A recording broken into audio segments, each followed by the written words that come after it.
team's gonna be around. That's fine with me. I'm down to do it, but we'll see.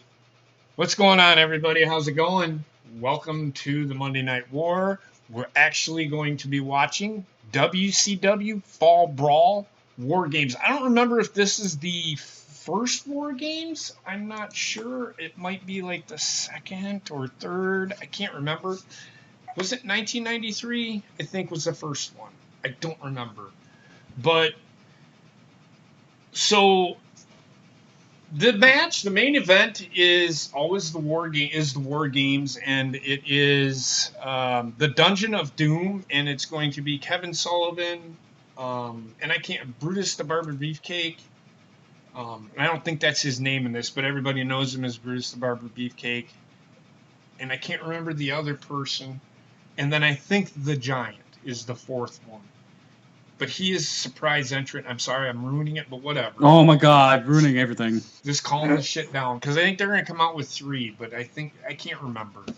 And then on the other team, you have Macho Man Randy Savage, Hulk Hogan, Sting, and then the build to the show, or the way that it ended, the Monday Nitro ended last week was, or Monday, because it's September 17th, 1995, they added Lex Luger, who in fact was having a world title match against Hulk Hogan at the time when the Dungeon of Doom interfered in the match, if I remember correctly.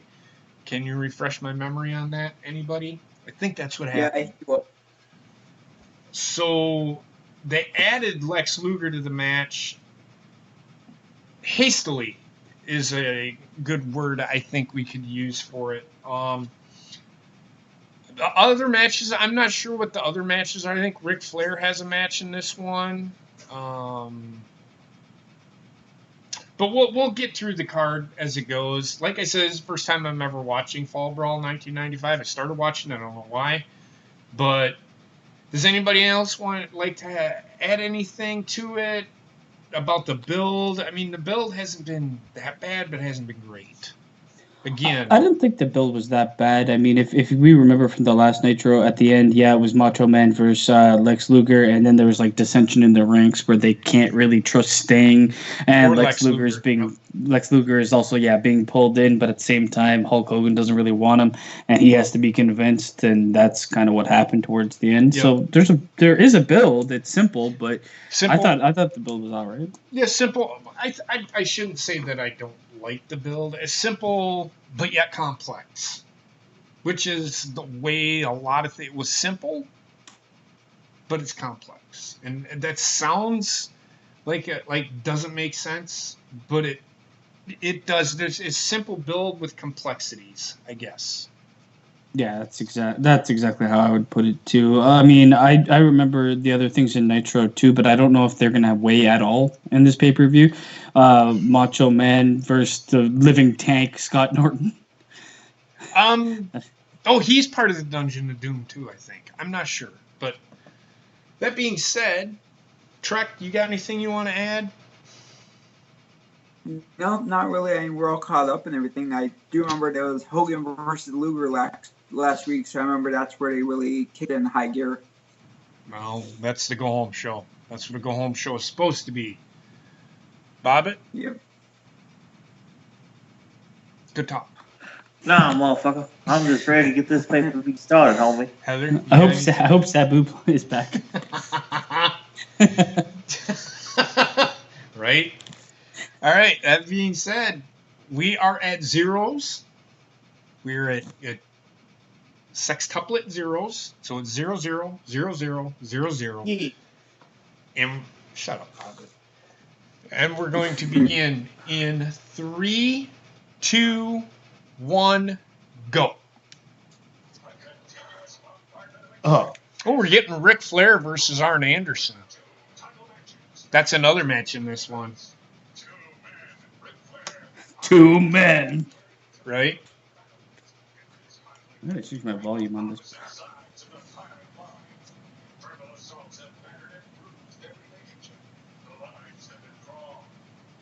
Ric Flair move.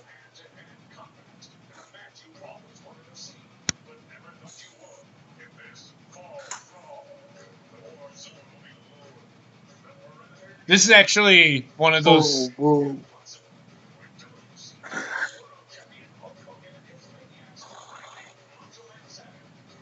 These maniacs. I think they had like His I like his return from behind enemy lines. It's like,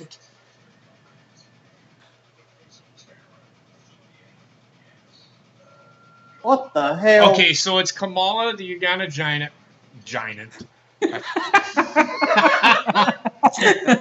Kamala Kamala and his big gina. Kamala the Ugandan vagina. I'm just kidding. Kamala the Uganda giant. Zodiac, who is Bruce the Barber Beefcake. Meng and Kevin Sullivan are the four for the So, Dungeon of who Doom. was the fucker in the wolf mask? Meng. Haku. Okay. Hey, Meng. Yes.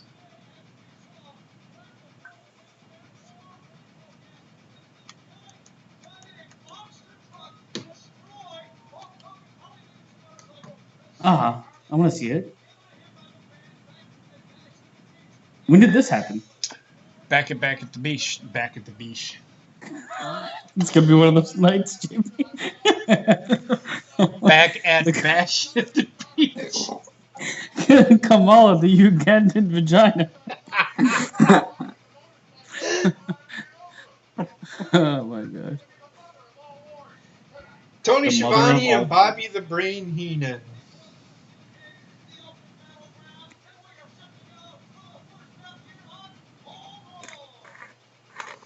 Two rings. So did they use the other rings for all the other matches? I think they or- alternate. We'll see, but I think they alternate rings. I'm not sure how it works. War games? Yes. I know at the War Games for NXT they used alternate rings, I think. Yep. But I'm not sure. Flying Brian Pillman versus fucking Mark Miro or Johnny B. Bad. Mark Miro. God damn, I hate him. I'm a bad man. Pounding Sable in the ass. But he's they have him as an eccentric. And look at him. I'm a bad man. Look at him. He looks like a fag. He's We're gonna get flaming. shut down. We'll see in a couple of months, people. He looks like a homosexual. He comes out with a big, gigantic white dildo. He looks like he just did like 8 lines of coke. Holy fuck! Well, he was on drugs at the time. No way. He's actually a motivational speaker now. I know, and he's actually decent. He's pretty good at it. Yeah, I mean, everybody says, "Oh, fuck Mark Miro." Well, you know, everybody's given a second chance. He stepped away from wrestling. He's now a motivational speaker, and he talks about, you know, his life and what he did, why he did what he did. He does not excuse anything he did. He just threw a frisbee into the turnbuckle. Yeah, I know. That's Johnny B. Bad for you. Johnny B. high as fuck. But yeah, I know, I agree with you. I saw one of his motivational speeches, like snippets of it, and yeah, he's full in on that, man. He's given up pretty much all the bad shit that he's done. Yeah, he doesn't even. I don't think he even does conventions or anything anymore.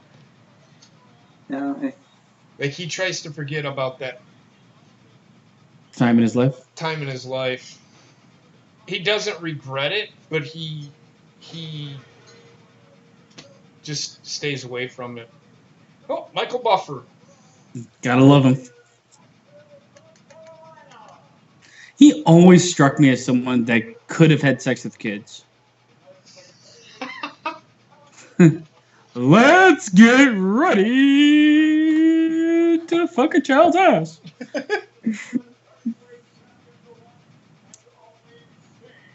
Stern. I mean, if I could have someone just like commentate my whole life, it would be him. Right?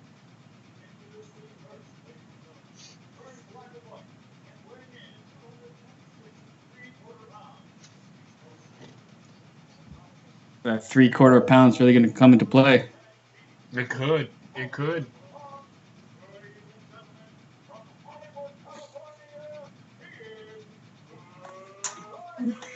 He's not even from Hollywood, California. He's actually from Cincinnati, Ohio. He looks like he could be from Hollywood, though. You don't say. Well, he was part of the Hollywood Blondes with Stunning Steve Austin. Where's the American males? Oh, yeah, that's right, he was. American males. American males. All right, JP, what do you give that mullet at a 10? They had him as a wild man, too. I think that's how WWE started him out. He was a wild man, like he was trained by fucking wolves and shit. Fucking weird. No, it was. It was like really weird because they had him. It's Jungle Boy. Yeah, essentially like a Tarzan type character. It was fucking so weird. Trained by wolves in the art of wrestling. Look at the old granny going up there in the back. I don't even know if she is a granny. Brian Pillman at this time was hot at the beginning, and then he like just became boring. Once Steve left, Stunning Steve, it was no good. He was pigeonholed as a tag team guy. Reminds me of Dolph Ziggler. He was big time Dolph Ziggler. And then when he went to WWF and just went to the fucking psychopath, crazy Brian Pillman, he got back over again. But he's boring here. He's not. Like, this was the era where a lot of people that were over were, like, over the top flashy. Like Hulk Hogan. Like Hulk Hogan. Mark Macho Mero Man. comes out with, like, fucking tassels all over his body. Johnny B. Bad Shooting was loads. over. Yeah. Reality Ultimate hadn't Warrior. set in yet. That was god-awful terrible. Yeah, that was that. Oh, God, it's happening. Your favorite move. Drop kick off. I'm just not even gonna I'm not even gonna gracefully do it. I'm just gonna slide under and roll. Johnny B. Bad looks like he's got, like, his eyebrows and his mustache look like you could interchange them. I know, right? Super strong features. Holy fuck. I mean, he wasn't a bad wrestler, but he's just, He wasn't bad, but he wasn't good. It's like shit like that. Like come on, man. Nobody's that fucking strong. I'm gonna twist your wrist and you're gonna do 18 flips. Well, no, he did that arm just threw him. It's like I don't think anybody is that strong to do that. That would break or dislocate a shoulder. Or Brian Pillman had to jump, so you know that's what.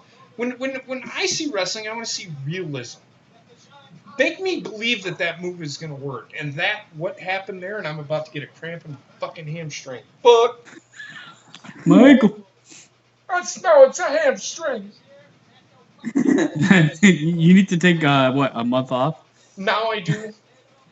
Just like football players. No, it's just a All right. cramp. We're 2 minutes in and rest holds. Gotta love it. They don't make the match last 20 minutes.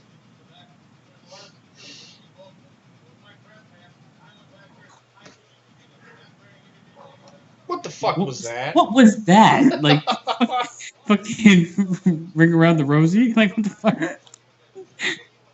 It's lock arms and twist in the air. Yeah, I'm with you. Like, when I see a move, I'd prefer it to be at least, like, in the realm of possibility. I can suspend disbelief every now and then for certain moves, but, like, if the whole match is a bunch of fucking guys touching each other and them doing backflips, it's just like, come on. Right. That's why I hate Rey Mysterio. I'm with you, man. The fuck was... Oh, my God. Oh, my God. Fuck my face off. It's running into Mark Arrow.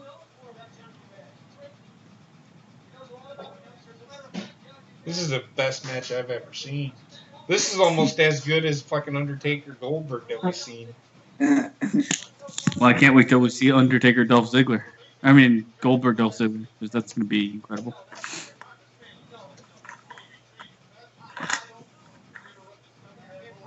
I mean, Goldberg is your favorite wrestler, basically. We will eventually see him, and a lot of him.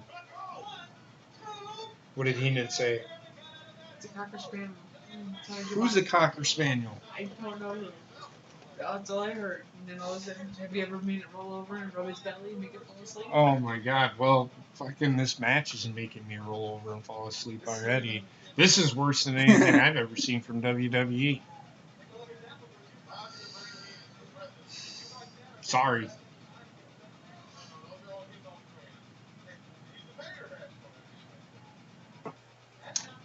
Next week, I do know for a fact, is the go-home show for Raw. And then we got another pay-per-view. Yeah. And that would I'm actually be... excited for this one, man. This Say is again? like before I started watching wrestling. Right. So like, well, I mean, not really before, but like started watching it, I guess, religiously, so I know what's happening. Mm-hmm. But that's why I'm excited for this one, and WCW in general. I'm excited for because I didn't really follow it like that. Right. So the next week's is In Your House. I can't remember which one it is. It's an In No, Your Mark House. Mero's busted open. Is he? Yeah, It's 4, I think. he's bleeding from his third mustache.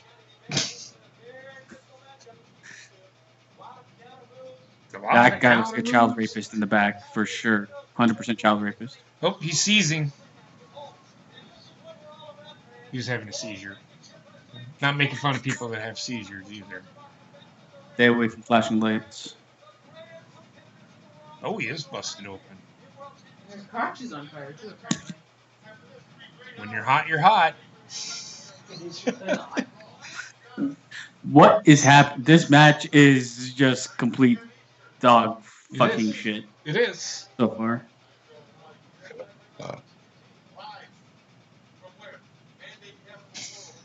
Live from where? Fucking-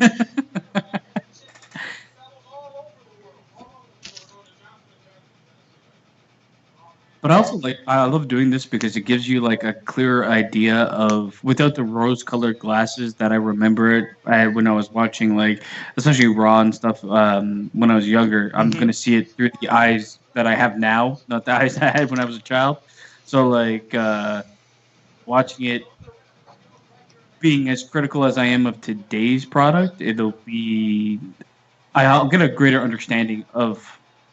Wrestling hasn't changed. I don't think I'm going to come to the conclusion, and I think now that wrestling hasn't changed as much as everybody believes. No, and you watched a lot of the Attitude Era. You've seen a couple of the Attitude Era matches. You've watched a couple of the pay-per-views. Is anything that WWF/WWE has done is any different than it is now? But the thing I'm most interested in to see like the actual builds and everything towards those again. Just because like now when we've watched like Attitude Era stuff, we've watched it just a standalone, so you don't really like, you get the video package and just like, yeah, that was great. But if you actually see the whole thing and see how much repetition there would be, I don't know, I'm just fucking enjoying the hell out of wrestling memories, to be honest.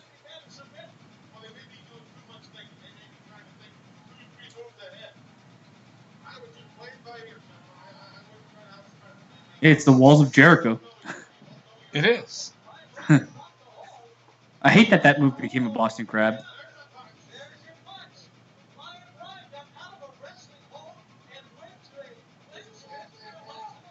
Who's a bad man now? He's pointing at him.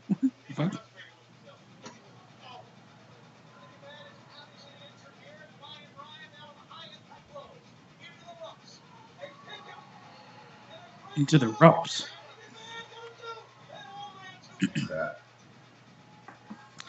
It's a Mike Awesome, the referee. Fucking Nick Patrick.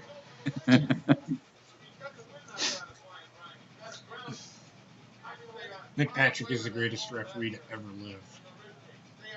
Flying Brian hasn't done much flying. I'm not gonna lie. I like Nick Patrick's 1, 2, 3. It's like 1, He just 1, 2, 3. He does the dramatic bullshit. He hits the 1 quick, and then he like Takes forever to hit the 2. Yeah.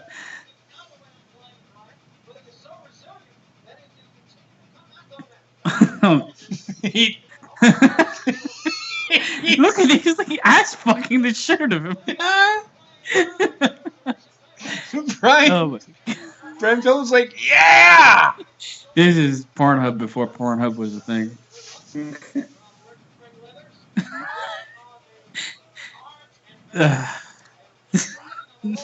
Sorry. Get out of this move. Please, God.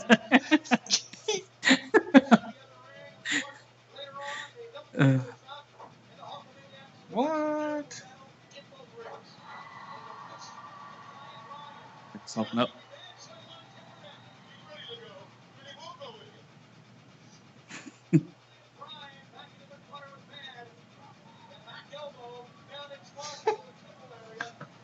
Like, Pillman started out this match as a babyface, now he's like a heel. Well, what was Johnny B. Bad? Was he a face? Like we never watched that part, so I'm assuming he is with the face dress. I don't even know what the build to this match really was. It's just here. It's just happening. Yes, we're living it. We're living the dream.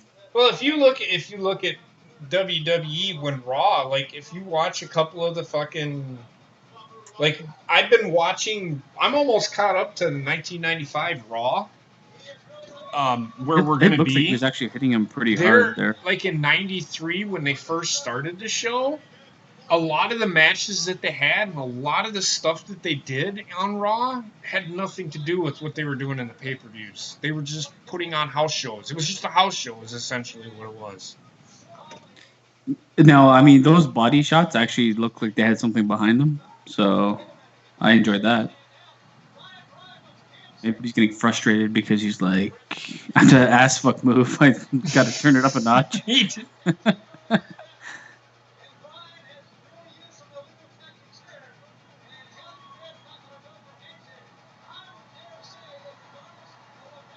I don't understand what the fuck he's putting his hand in the arm and the hand in the air for. Fucking look like an ass clown. I'm a deep. Wow. Come on, Pillman. That wasn't very nice. Fucking asshole. This match made it to like the first gear, and now it's slowly going back to no gear.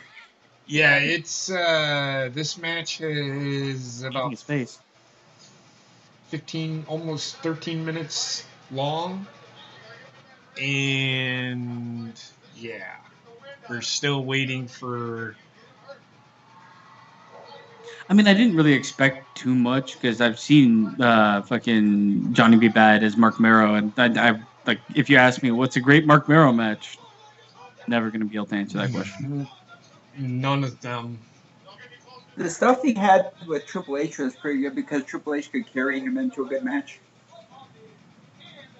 The thing is, Triple H is not I wouldn't say Triple H is a great wrestler or anything, but he had good ring awareness and he could tell a story in the ring. Yes. And those were his key points. So I can see what you're saying, Trek. Look at this fucking, the couple back there are like 90. Oh yeah, there's some old ass people, and this is see, WCW is considered the southern style of wrestling. So a lot of people like the southern, like Arkansas and Mississippi, Georgia. And Louisiana and Florida and Georgia. They were more about WCW because it was more of the southern style territory. WCW was still trying to get out of the territory bullshit. That was fucking. Where's Sabu when you need him? I don't. Well, he's in fucking Brian Pillman's body right now.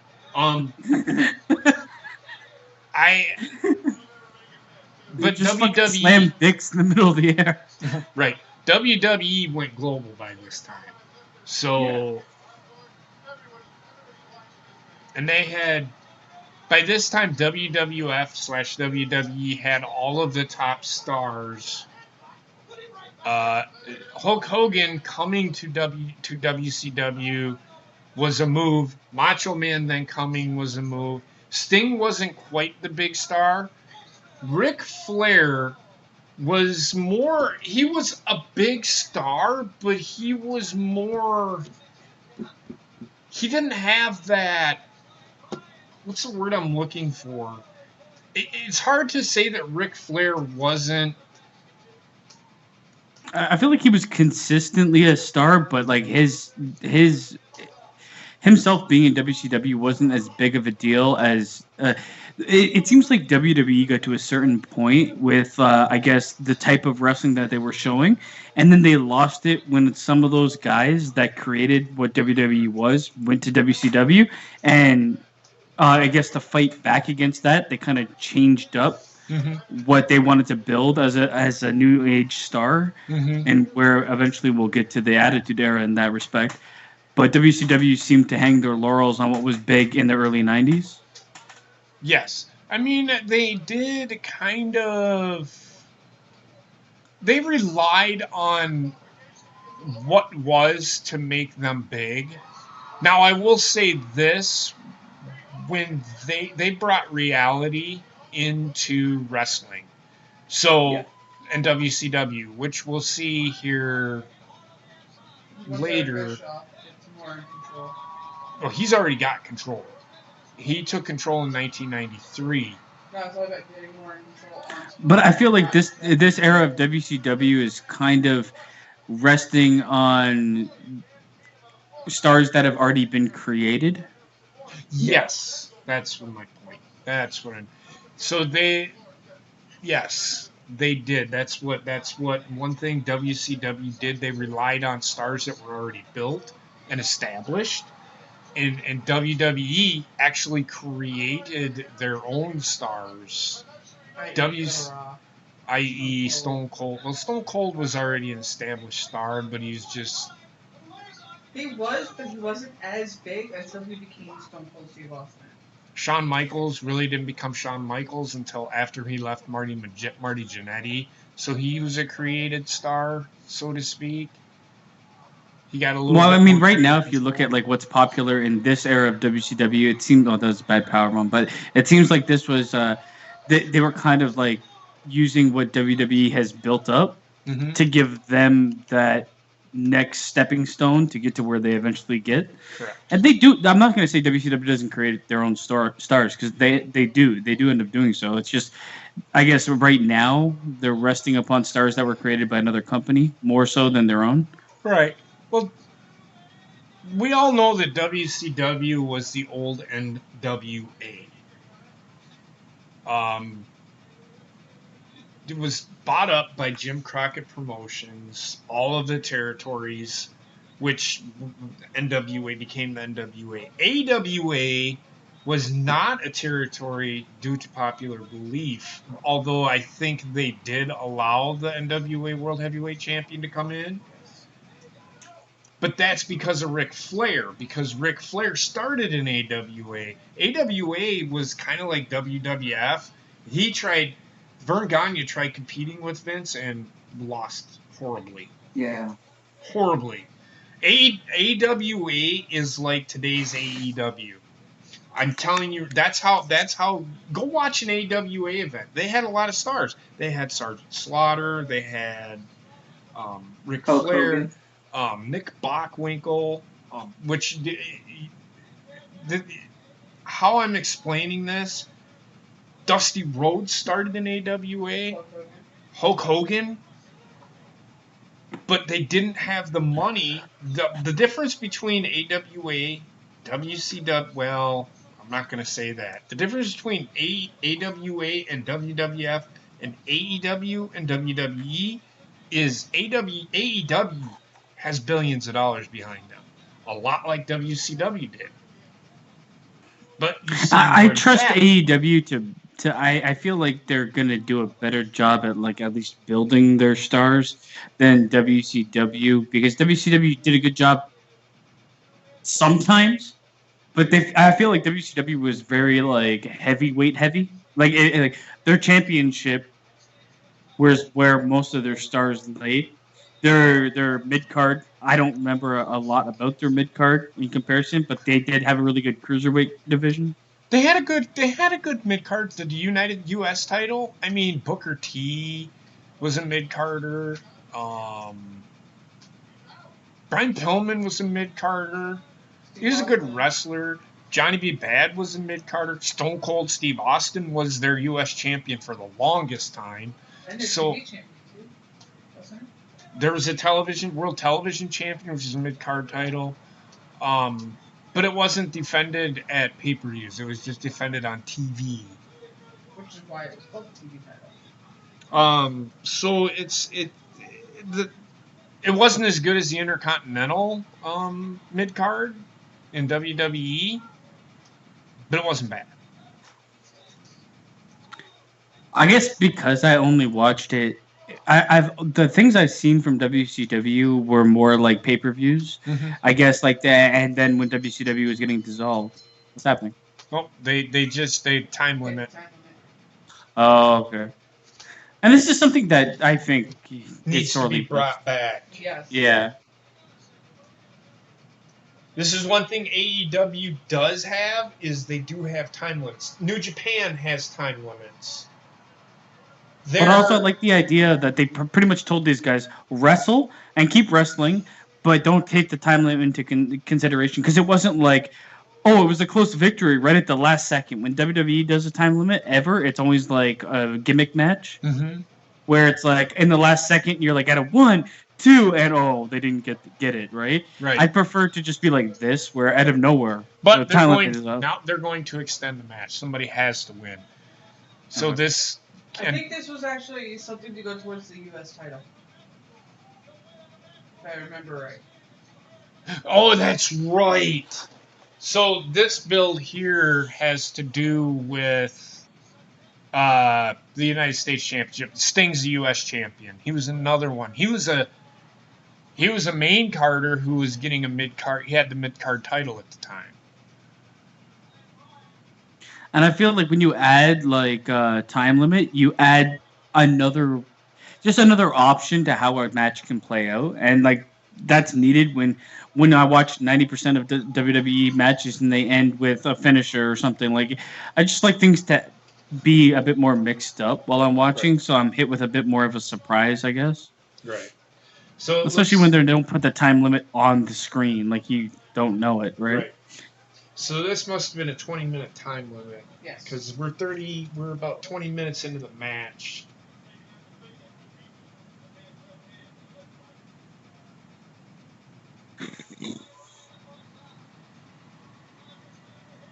What I do like, come on.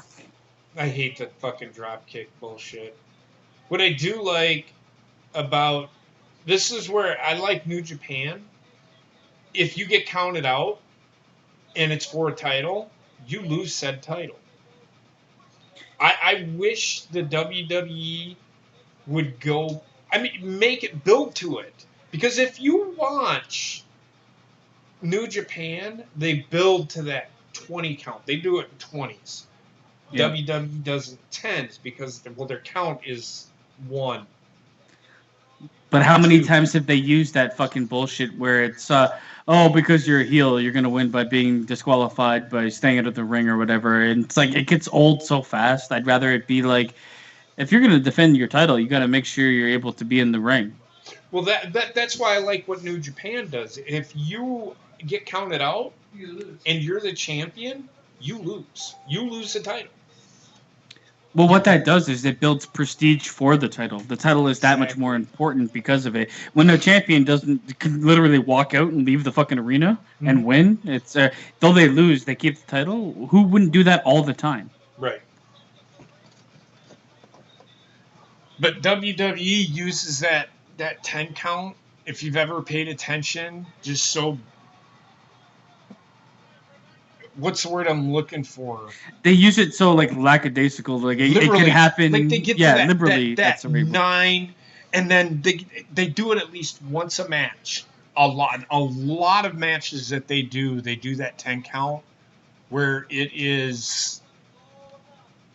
You see it coming.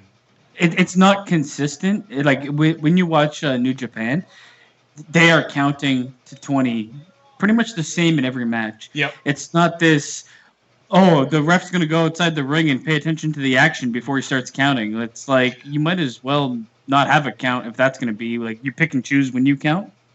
Well, Red Shoes, I like how Red Shoes does it. He does go out to the ring, and he's like, get him inside the ring, and then he'll go back, he'll check on the people. Then he'll get back into the ring, and then he'll start counting. But when he counts, it's 1, 2. It's not like 1, and then he's going to walk around for like a minute. 2. Right. You know what? The match did hit another gear, I will say. It went to gear 2.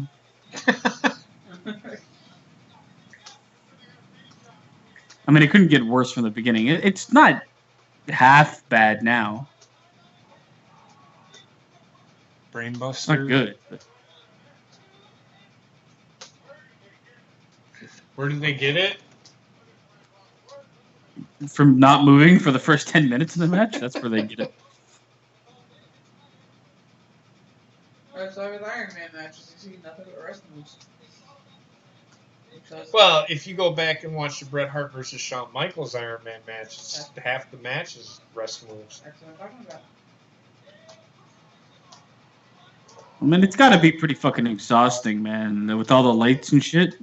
Because that's bright as fuck, those TV lights. Yeah. And these guys are built for show muscle, not necessarily, like, usable muscle. Right. You're carrying off this extra weight to look that way. You can lumber around for a while. Right.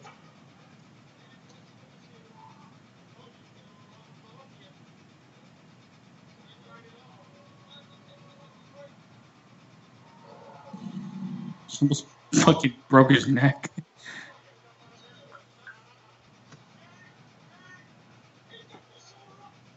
Fucking Tony shit. He got that shoulder up.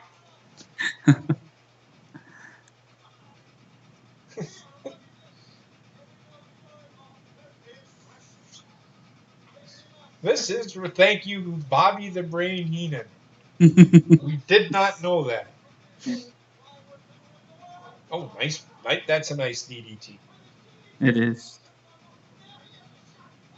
I prefer the DDT where they don't roll over. Yeah.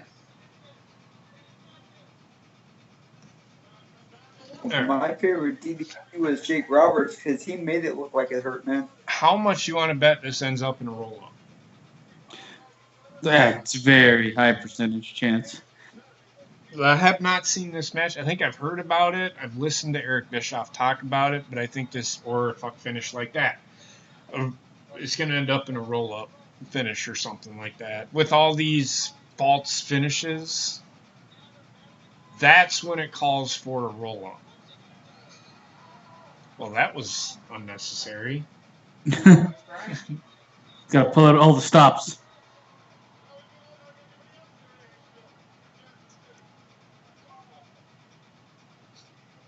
Did he say poop 'em? No. I thought he said toothless. Here in Kansas City. Toothless. Yeah. No. Oh, Jesus. He landed anus first on the top of his head. He's got his head up his ass.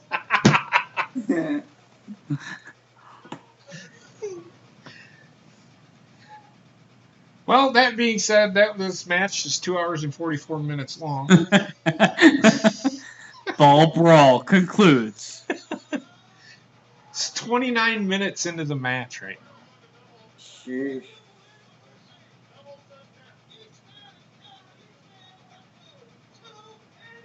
And again, because Nick Patrick is afraid to hit 3, because he might hurt his shoulder.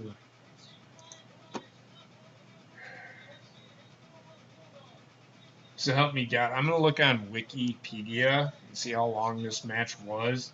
So help me God, if this match is an hour long, I'm going to lose my shit. I hope it's 3 hours long. You would think, you would say that. Just hit the cameraman. What about the cameraman? He dropped Merrill first into the cameraman. Ooh, oh, God. He slapped him in the face and just ate concrete. He's got 1, 2, 3, 4, 5. You see Nick Patrick's out on the... But he's still counting, which is key. Oh, it's almost over.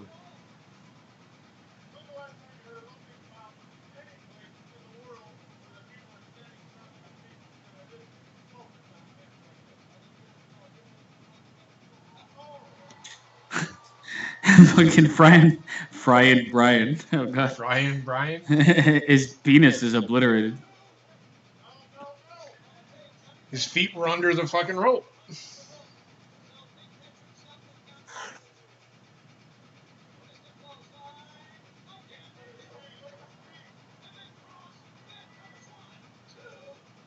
And that's how the match ends. 29 minutes and 14 seconds. This is awesome. Is that a boy or a girl? That was a girl, I think. The next match is Craig Pittman versus Cobra. I have no idea who that is. I don't know. Cobra? Here are the matches that took place on the pre-show for this. Big Bubba Rogers versus Mark Thorne. Big Bubba Rogers is Big Boss Man. That match lasted 1 minute and 4 seconds. Disco Inferno defeated Joey Maggs. That match lasted 2 minutes and 33 seconds. Alex Wright wrestled Eddie Guerrero to a no contest. See, I probably would have liked to have watched that match rather than this crap. Yeah, I mean, this match went on too long. I felt that like they thought because we give them more time, it's going to be better, but not in this case. Yeah, that match lasted 6 minutes and 36 seconds. And the American males, Marcus Bagwell and Scotty Riggs, defeated the Nasty Boys, Brian Knobbs and Jerry Saggs, in a tag team match in 4 minutes and 15 seconds. And if you remember on the last Nitro, they were actually like, there's a video package hyping that match up for this pay-per-view. And they did not. It was on the pre-show. Maybe it was more important for them to fill a stadium than it was to fill the, I guess, the view count. Right.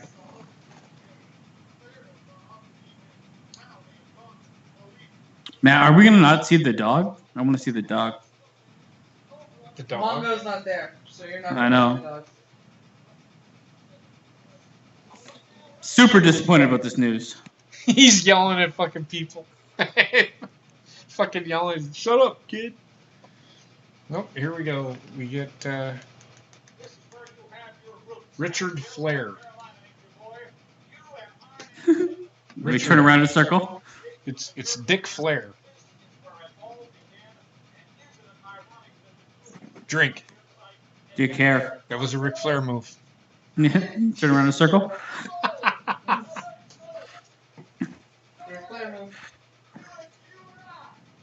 I just like, if you ever talk like this in real life, it'd be fucking amazing.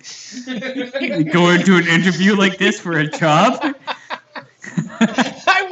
Or you go into McDonald's, I want a Big Mac and a large fry and a large Coke. I feel like if you go into like an interview like this, immediately they'll be like, you know what? I think you should be CEO. Immediately. And I want an apple pie with that. Woohoo! It looks like he's wearing a fucking goose.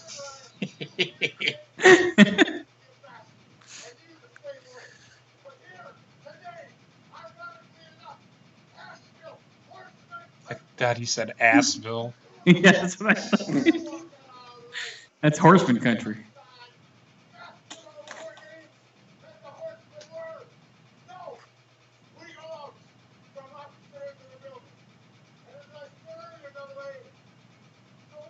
I feel like this era of wrestling was the era where you could take anybody's promo and be like, the side effects of roids.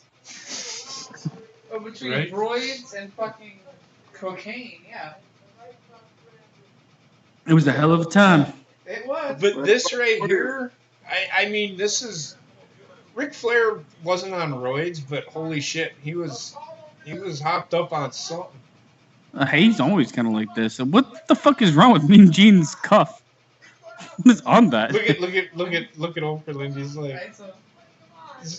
He's in. Yeah. Fucking Ric Flair fucking goes one octave higher. Fucking Okerlund's like, what the fuck did you just say to me?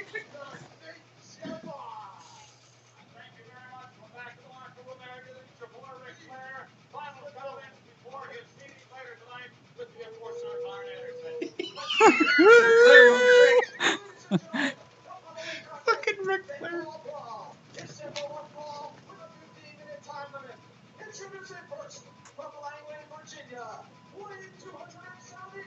Oh, God.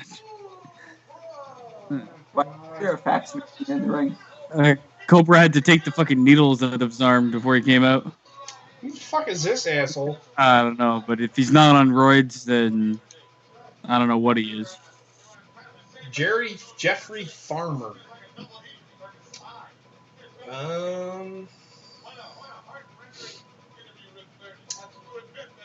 WCW.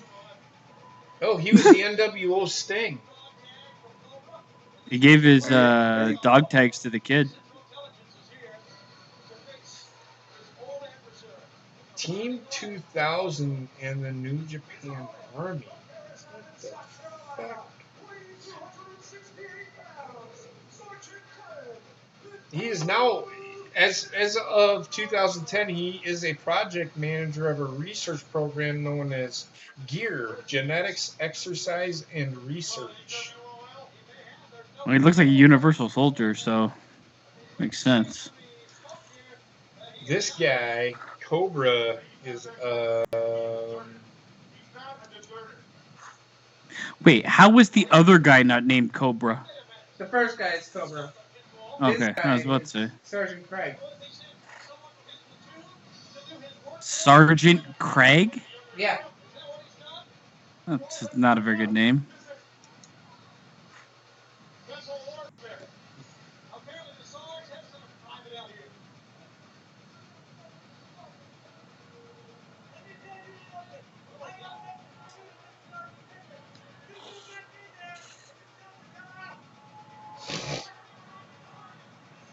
Oh, God. Rappelling from the ceiling.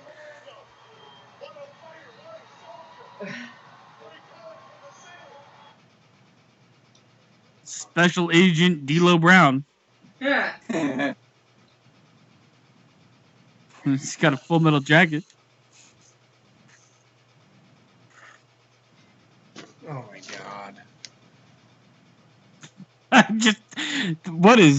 What am I watching?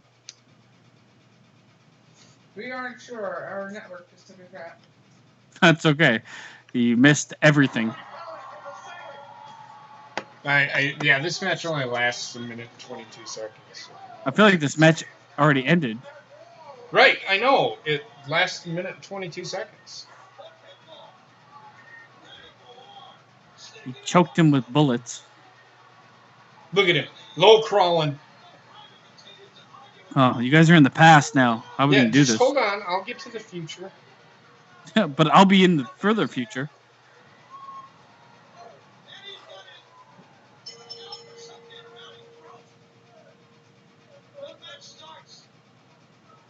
And that's not even how you salute.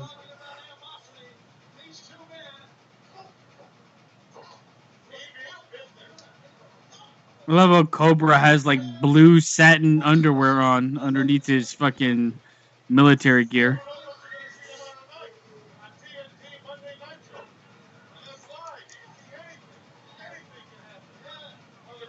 Holy shit.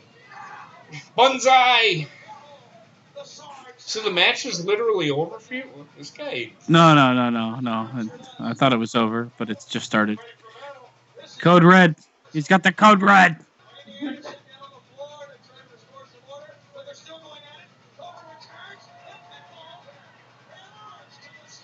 Now the match is over.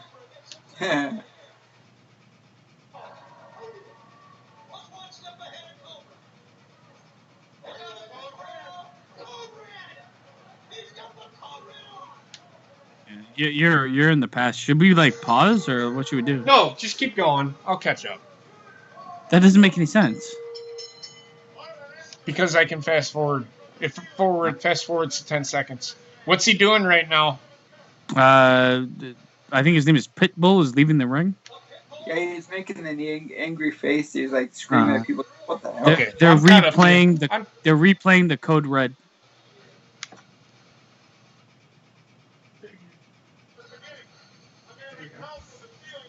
Okay, we're good. I'm caught up. Right. You want to talk about? So You want to talk one about? guy. Go ahead. One guy went into like genetic engineering or some shit. Who's the what happened to fucking Pitbull?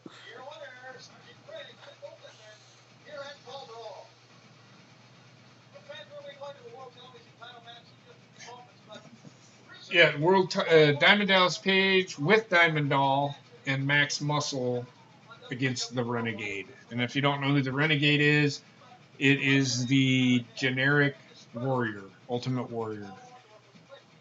Who's Max Muscle? You'll see. He was a douchebag. Just wait, you'll see in a second. It's actually kind of funny.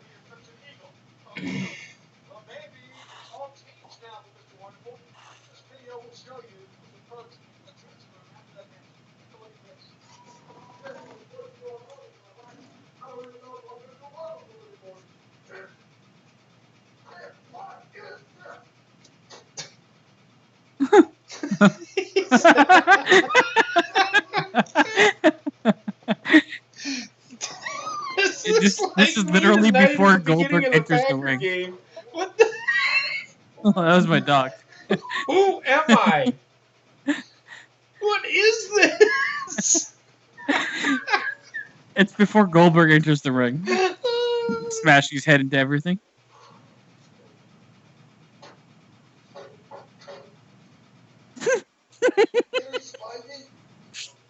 What is this guy, the walking sperm?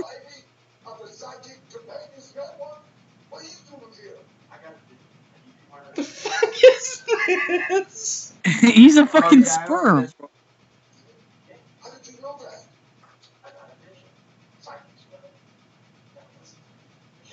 Get the fucking ramen off your head, dude.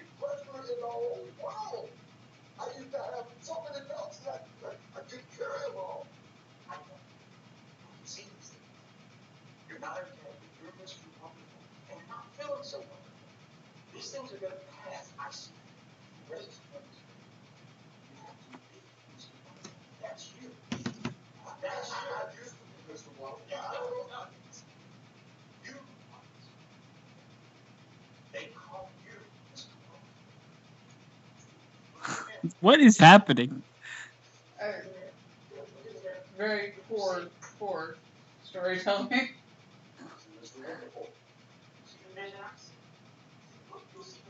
Who is this guy? I don't know. The last name is Spivey from the Psychic Friends Network. Yeah, Dan Spivey. Fucking spermicide over here. That's not Dan Spivey. Why is he grabbing his dick?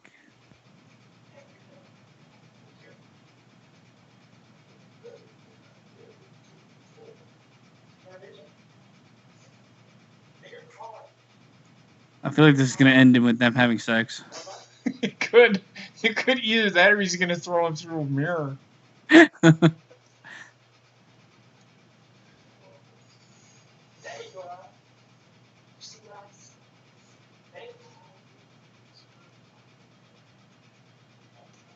What's fucking happening?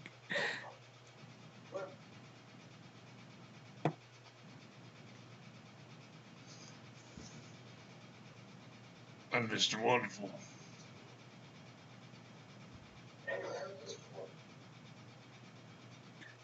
Okay. Kiss your wrists. Okay. He's gonna start jerking off real soon, I feel. Jesus Christ. He's now gonna sniff his armpits. No.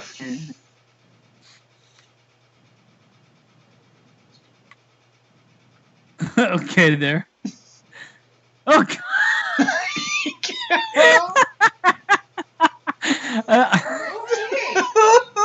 Mr. Wonderful might be my favorite. I'm sorry. That was the stupidest fucking thing I've ever seen.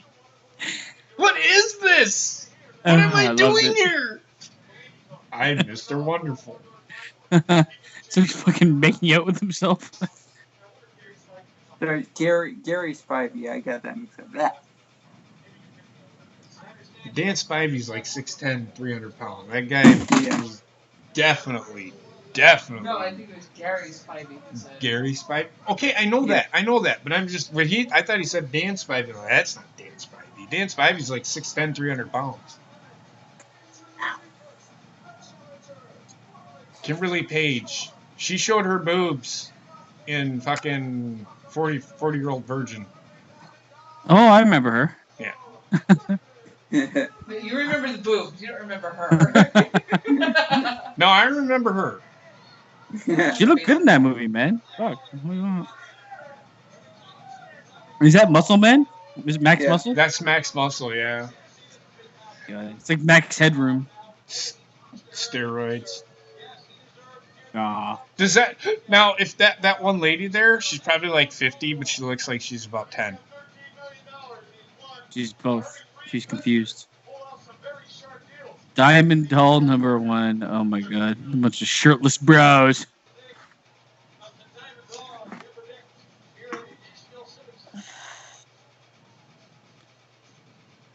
Yep. See, they use in every other. Do all the good-looking girls hang out with the dirtbags?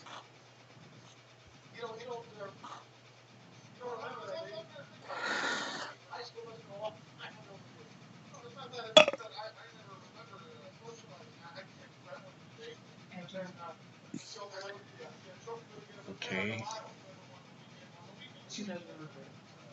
Okay. Max Muscle seems like he'd be a trainer at the YMCA.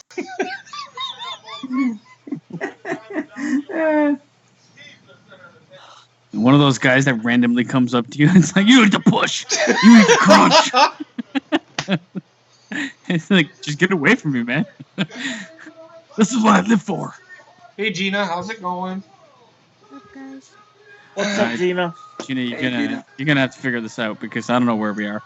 Okay. Just where are we at? Well, if she We've got wants to knockoff watch, Ultimate Warrior. here comes the Ultimate Warrior. I Not. know you're on. No, you're on the third match because Heather just told me. Yeah, we're on the Yeah, I'll get there. 54 minutes is what I'm gonna Yeah. say. We're in and around there. Well, I'm not even on the app yet, so let me know. Well, I was futuring for you, but By the it's not- time you get in there, Gina, we are probably going to be ending. This match doesn't last very long. It's like Wow. 8 minutes. Neither did the Renegade's career. It was the end of his career. I said neither. You said it didn't last for long. I said neither did the Renegade's career. It lasted longer than 8 minutes. I don't know about that. WCW Fall Brawl. He's like the ultimate. Okay, what is happening here? he He ran into just the walked post. into a ring. This is what the Ultimate Warrior would be if he didn't really have the muscles of the Ultimate Warrior. Yes. This is but a he had the pay-per-view, hair. right? Yes. Yeah, it's Fall Brawl 95. Yeah, Fall Brawl 95. Gotcha. Alright. You missed a 17-hour match between Brian Pillman and Mark Mero. And it was complete shit. I mean, great. that does not sound good. It was, though. It was really good. No, it wasn't. You missed Mr. Wonderful kissing himself in the back, which was actually pretty good. Not gonna lie. I don't know what the fuck was happening. Why the fuck was he kissing himself exactly? I don't know. You have to watch it. He lost a match and he's been, what am I doing in here? Oh, God. It's funny. It's funny. It was. It made no sense. And this some fucking sperm came to visit him. Sperm came to the. That sounds awful. I'm not gonna lie. But he came from the like fucking telekinetic network or some shit. I don't know what the fuck was happening. All right. So, would you say that you guys are about 58, 59 minutes now, or I can tell you 55 where minutes and 27 seconds is where we're at. 55? 55-30. So go to Alright. like 56. Well, I'm at yeah. I'm gonna have to fast forward a little bit. And then rewind or fast forward from there. I'm at 55:39. Yeah. Okay. So you're like 5 right seconds there. behind. Okay, hold on. This match is almost over. Wait, There, Jimmy Hart is with 56, fucking 50. the ultimate pile of shit.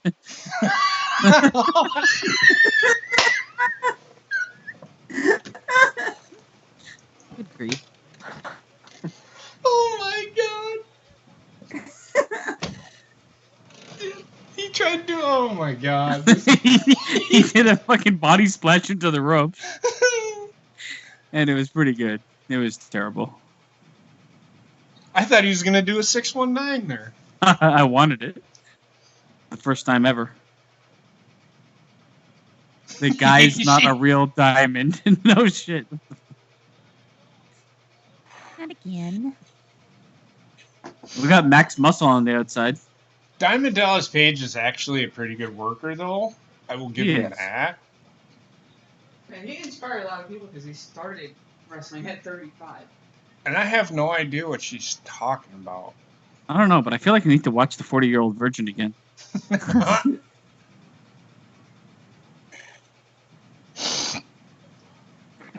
Max Muscle literally left this event and went to the She didn't YMCA. see that one move until he yelled at her. I know. That's what It's she saw.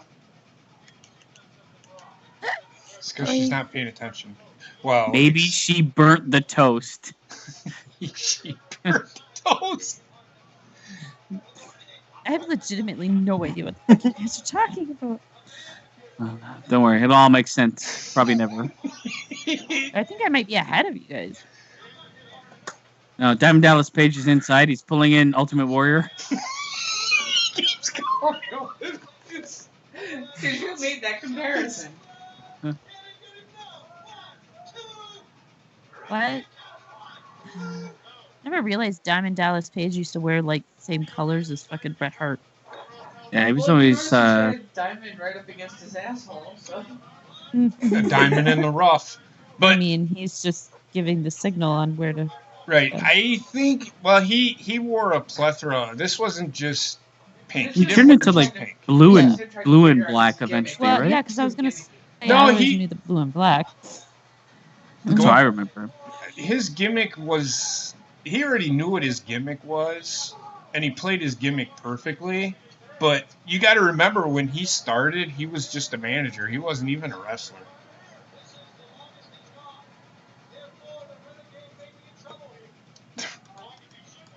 My throat is fucking killing me.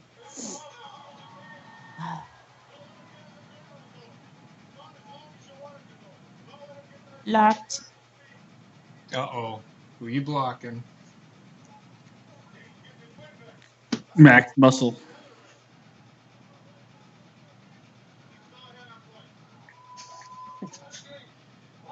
Does Max Muscle ever wrestle, or is he just out there fucking He does wrestle, it's just not this running time. out?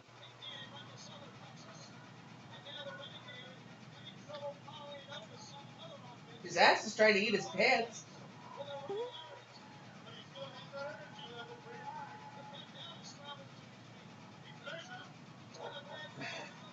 Good grief, the selling on this is fucking hilarious.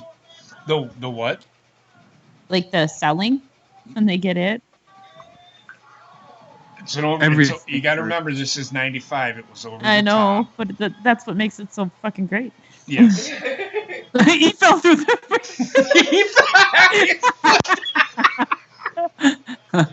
Oh god.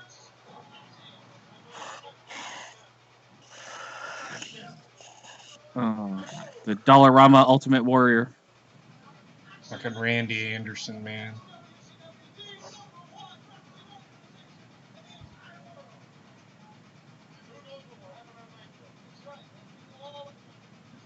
Oh, hopefully this match is almost over. This is wrestling, JP. Is I know. that Victoria? Why does she look like Victoria in the face? Did you see the 40-year-old virgin? Kimberly Page? Yeah, her face kind of looks like Victoria. Oh, it's not Victoria though.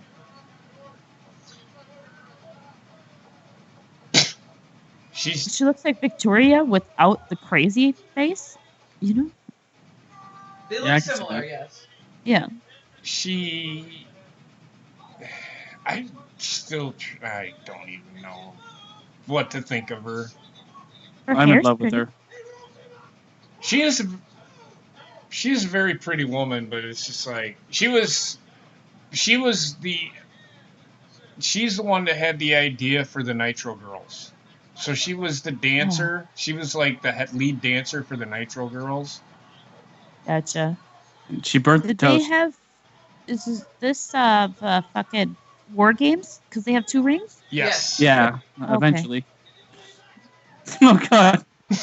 No, Max Muscle. Jesus Christ. He didn't jump, he fell. You did. All right. So the bell's just ringing for me. I don't know where you guys are. No, we're not there. Oh, this Alright, is. well- I'm at the end. I'm at the end.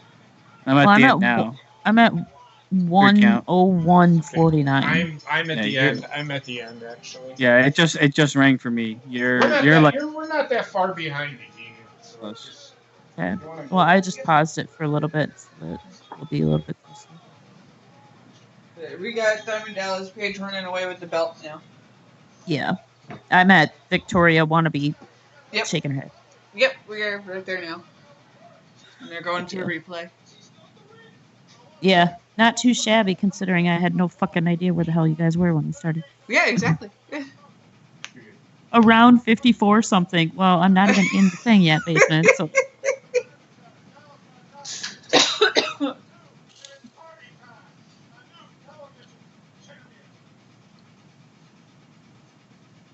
it's like it's actually cold here. Cold.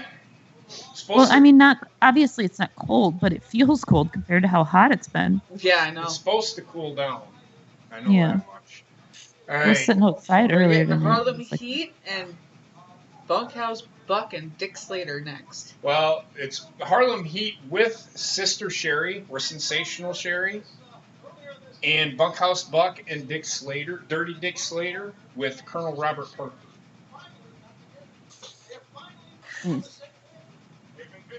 Was his dick dirty? Possibly. It could be another Klondike Bill. Well, he kind of was. Dick Slater, he kind of was. Bunkhouse Buck was too. They both like the Did you say Butt House Buck? Bunkhouse Buck. Oh. You'll see him. He wears coveralls, and you'll see him. Looks like a grungy, dirty fucking country hick.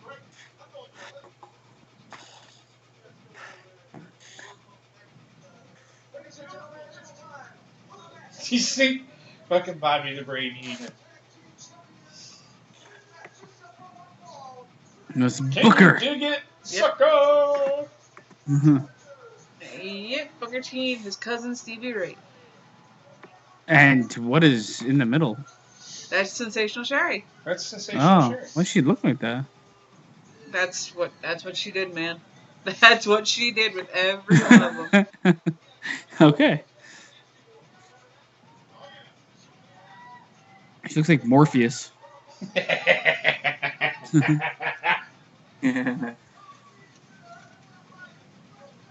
hmm. Stevie Ray.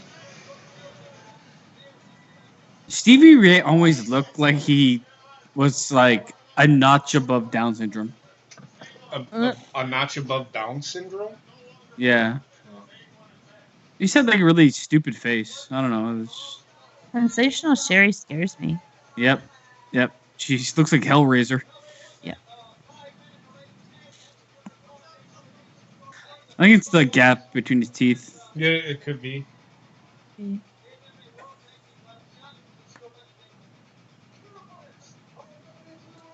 Oh God, what was those people in WWE in the 2000s? Fucking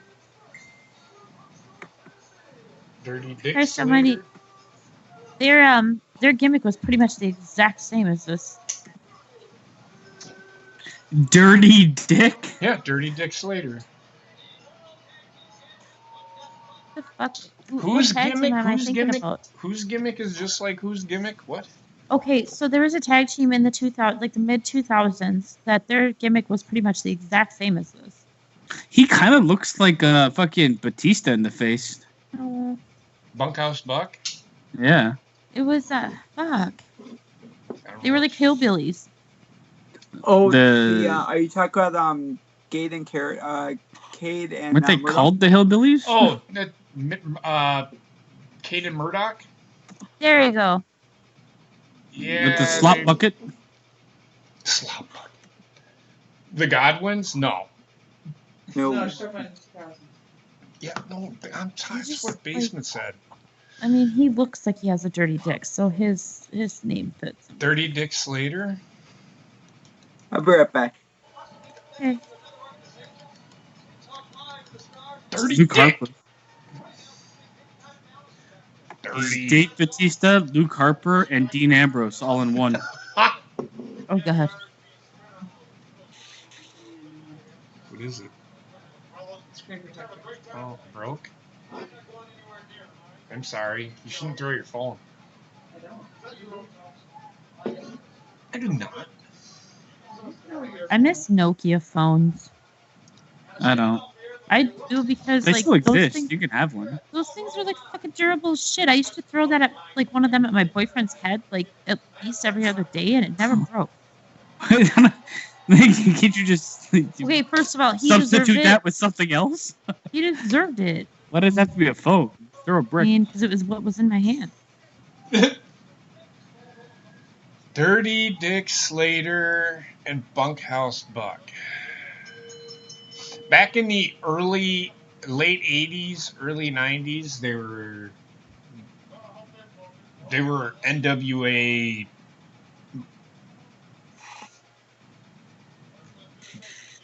gods. I was gonna Come say on, royalty. Booker. Come on, Booker T. Kiss Booker him. T was the worker of fucking Harlem Heat. Yeah, he was. Yeah, well, which is probably why he went on to have such a great career. Yeah. He's definitely the better of the two in every way possible. I'm gonna say this, and it's coming later, but if it was not for Vince Russo, he would have never gotten his run, ever. And he says that himself. I know everybody hates Vince Russo, but if it wasn't for Vince Russo, Booker T probably wouldn't have been where he ends up. Bro. Bro. Nah, you gotta go, bro. That riddle that shit. Right? Even though I legitimately have no idea what he's doing right now, going after legends with porn in the background. No, actually, they come after him. He didn't go after them. He doesn't even fucking want to acknowledge it.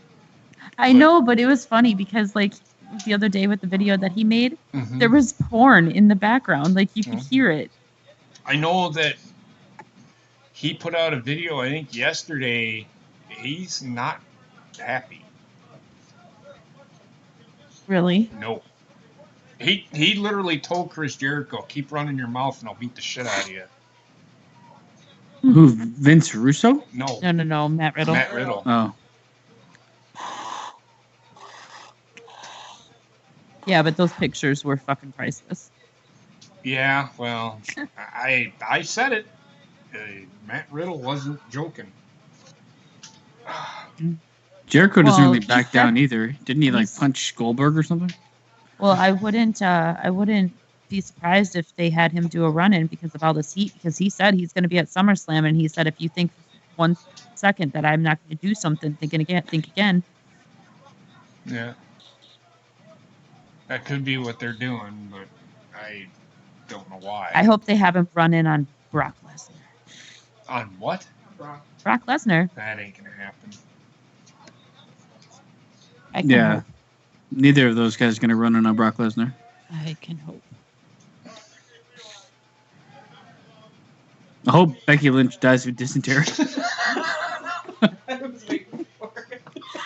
Wait, Basement. I hope she gets the mumps first, then gets a snake bite, then dies of dysentery. Breaks her arms and legs. Yes. Oh my god. I don't want death upon her, but she's fucked. Just a lot of badness. I'm just glad they're finally done with this whole boyfriend-girlfriend gimmick between her and Seth. Yeah, Oh, it was That we helping know of nobody. right now. That we know of. They could bring it back right after SummerSlam. Well, she's actually just recently this week she did interviews and she said that she was glad that it was done. Like the storyline is done. Yeah, it's not gonna stop WWE from bringing it back, though. No, That's it's true. I just am sick of people talking about how the Charlotte needs to lose to Trish, and I'm like, shut the fuck up. If that happens, Makes no sense. makes no sense. I also think Dolph Ziggler should beat Goldberg because what are Me you build? too. What are you building? Right. No, A Goldberg guy that's needs never to going to go be out. on TV again.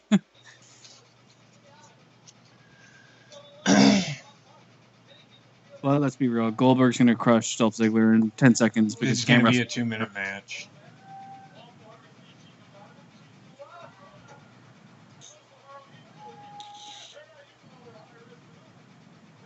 Booker, what is Stevie Ray must be the muscle? Why is Sherry getting up on the fucking apron? She's just so That animated she's all the time. fucking crazy. Yeah, well, that's true. Yeah, she's hopped that on a whole bunch of shit herself. Dirty Dick is like the old version of Hangman Page. Yes. Bunkhouse Buck is fucking Luke Harper. sure. How dare you? Hangman I don't Page is hot as fuck. What's wrong with you? Did you not? He's also- He said the old version of Hangman Page.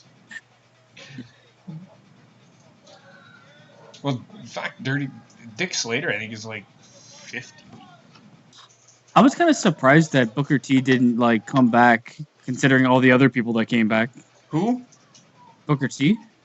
I wouldn't be surprised if they had Booker T come back though, because he was one of the guys that was getting into it, Matt Riddle, and actually he's the only one that works or that still works for WWE aside from Goldberg. Well, I mean, he also looks like he can still go. I have no idea if he can or not, but like Well, he can sure do the fucking Spinneroonie. Spinneroonie. Yeah, Dick Slater was like 45 here. Every single time that I would go to say Spinneroonie, it always almost comes out Busharoonie because that's what they call it in New Japan when Bushi does it. Someone hang up on Gina. Shut up. No, I'm joking. Uh, Hey, he did fucking Hangman Page's finisher, isn't that? Yes, he did. He's Slower still than he person. does it. But whatever. He's This 9,000 happened years old. He's 48 25 going years. on 75. Happened 25 plus years ago, and here, hey, he stole Hangman Page. Did he ask him before he used it? I think this happened before Hangman Page was even born. Isn't he only like 20 25 Four? or something. No, he's 26, I think. close? He's 6? 20. Jesus Christ. It's Bradshaw. Gina, you got the hiccups there? Thank you.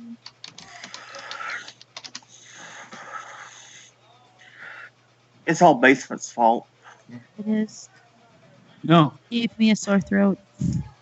No. Whoa, Come oh on. now. Oh. He Hangman passed the Page strap. is 28. That came out way wrong than what I It meant. did. Nobody wants to know how you got that sore Okay. throat. First of all, you can get strep throat just by being around somebody. You don't have to necessarily be making out with them. Jesus Christ. Not what anybody was thinking. Oh my God. I apologize. Dirt, foot, in mouth. No.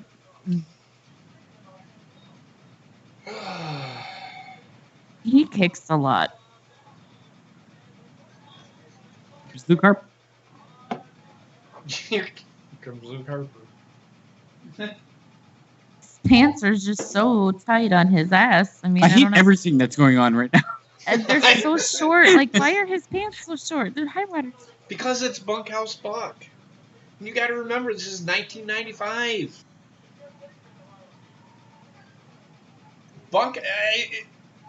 This ultimately, if I remember right, leads to the Steiner brothers and fucking Yes. Harlem Heat. Eh. Basement just wants some Steiner math. That came a bit. Well, I'm this not gonna is lie. before Scott Steiner became Goes Scott into Steiner. Goes brain retarded. damage. Yeah, Huh? it's pre-damage, pre-brain damage. Yes. Yeah. You know what I just realized? Hmm. Now that we're doing this, we're eventually going to get to the Gilbert Glacier years. Yay! That's towards the end. When we're gonna stop doing it, as soon as you see Gilbert or Glacier. Oh, goddamn. Ooh. He's so fucking. Hangman Page is killing it.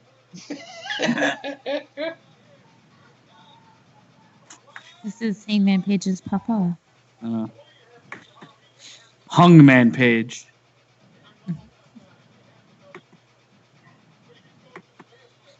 His name is Dirty Dick. I mean, why is it that pretty much everybody that wrestled back then, except for Booker T, looks like their knees are just going to go out on them at any given time? Well, okay, so like Bunkhouse Buck and Dirty Dick Slater are like 40 in their 40s, so they're at the end of their career. Stevie Ray was just Stevie Ray. That's all I can tell you. Sherry, I had a crush on Sherry when I was. I could see that. But I don't know why. She looks like she's chock full of insanity. She was. I don't mind that though. I could see that. I mean, JP likes the crazy girls. Heather. I mean, come on. Know what I'm saying? Fuck. Sounds Know like I'm a saying? serial killer. No, Sounds like I'm Sling Blade. saying. I like me some French fry potatoes. Mhm.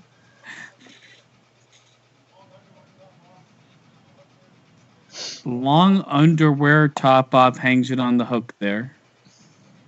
You know what? Looking out into the crowd, there's certain fashion statements that I wish would come back from the 90s. Like, I wish that baggy, oversized flannel shirts would come back. Yes. Make it happen. I don't even care. Like, I wear mine all the time. I still have the same flannel shirt that I had since I was like 13 years old, and I wear it all the time in the winter. I love my baggy flannel with a white t-shirt underneath it with some fucking jeans. That's my shit. Look like a lumberjack. I've been tempted to call up my old job and see if they still sell that one flannel that I used to have. That thing was so fucking comfortable. Right? I miss track pants. Nick Patrick and his 50 count. Yeah.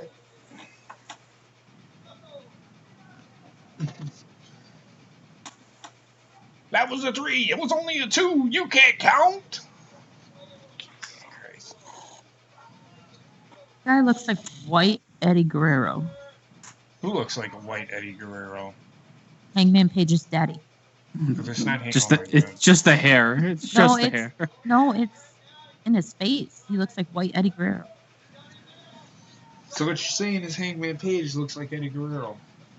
No. He has Hangman Page's hair, but Eddie Guerrero's face. He has nothing like Eddie Guerrero's face. I don't know. I got side image, okay? That side face. His side face looks like Eddie Guerrero. Side face. Also gotta remember, I'm super fucking tired. Right? Oh god, he's sucking his dick. Oh god. Oh, he's getting deep in there. The fuck was that? Oh, shut up, Bobbit. You know what that is. This guy's pants are way too tight, man. Holy That's what fuck. I'm You saying. can't look at Too tight and too fucking short. It's just too much. Not enough left to the imagination. My name is Bunkhouse Buck, and I wear tight pants. Oh my Shot god, that baby gap. I see the fucking resemblance to Dave Bautista now. I think Told I found you. his daddy. Like, Told you know, he never knew his you. daddy. Is Luke Harper in the costume, Dave Bautista in the face, and Dean Ambrose in the hair. Yep. He's like a griffin. Combination of like 3 different species. His belt's come undone.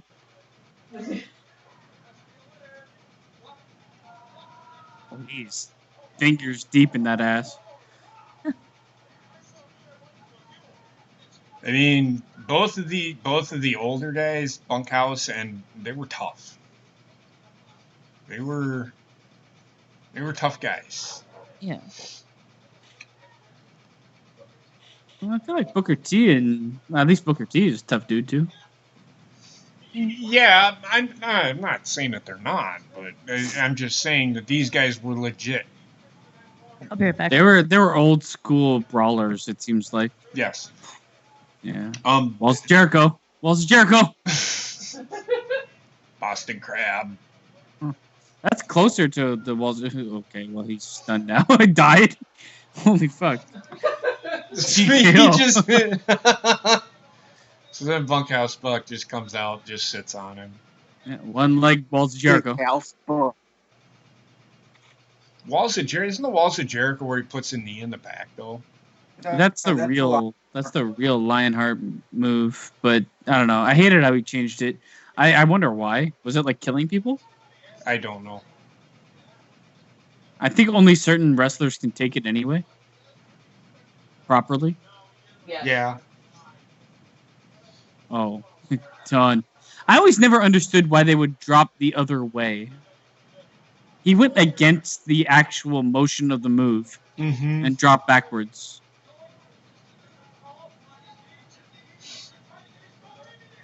What was Stevie Ray's finisher? I think it was a combination of the two. I don't know what Stevie Ray's finisher was, but he has some singles matches. I don't know if he had a finishing move. I don't think he ever got to use it. No, the finishing move was Body slam. Power Slam.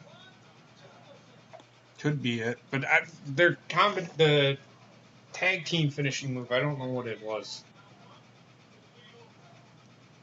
We didn't get the Spinneroonie until his singles run, I don't think. Yeah, and I don't think we got the Harlem Hangover until his WWE days. What's the Harlem Hangover? It's that off the top rope. He does a somersault and hits a leg drop. I don't know. I think he used that towards the end of his career. He was diversifying. Well, they're going to use the other ring here. Parker and fucking Sensational Sherry are going to get in the fucking ring together. And fuck each other. Looks like Sensational Sherry wants to fucking get naked. Get naked. Look at her. Oh, it's your high school heartthrob, JP.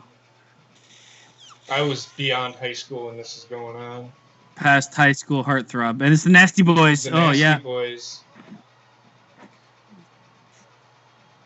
I don't think it was all that nasty. He just hit him in the head with the boot. There's That a Stevie boot? Ray's finisher. They're still making out over here. Yeah, they are. Oh, I saw the tongue. They're tonguing Look at each her. other. Look at her. She's fucking Sherry went balls to the walls with her fucking character.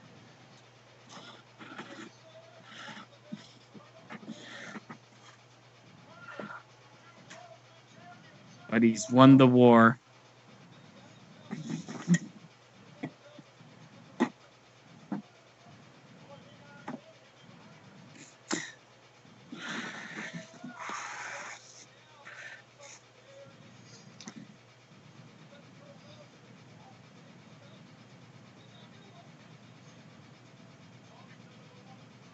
Oh. Actually, it was the Nasty Boys, really.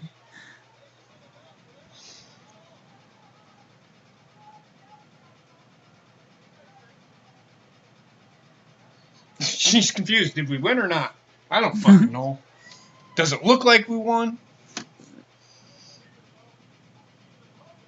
I have no idea what what this leads to.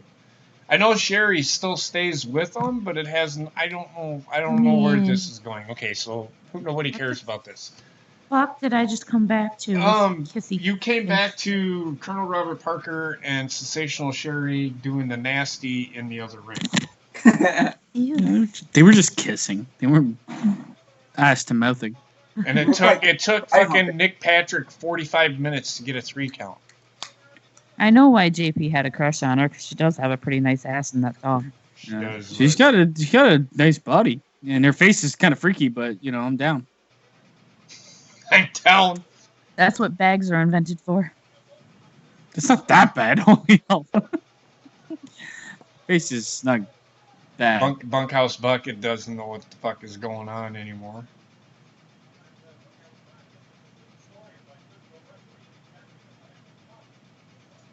We're gonna find out. Dave Batista. What's wrong with you? You're a bunch now. You've been all out of sorts. We'll watch you when we need you. What's wrong with you, Cole? You always talk about the trash big thing on the side. Before I'm saying Looks like Billy Gunn's father.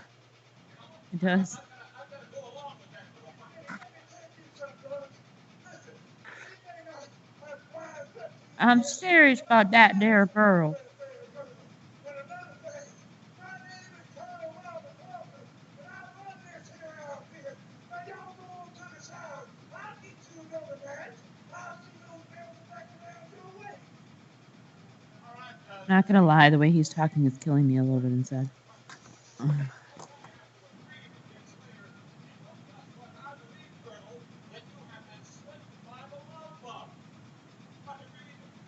He's just continually wiping lipstick all over his face.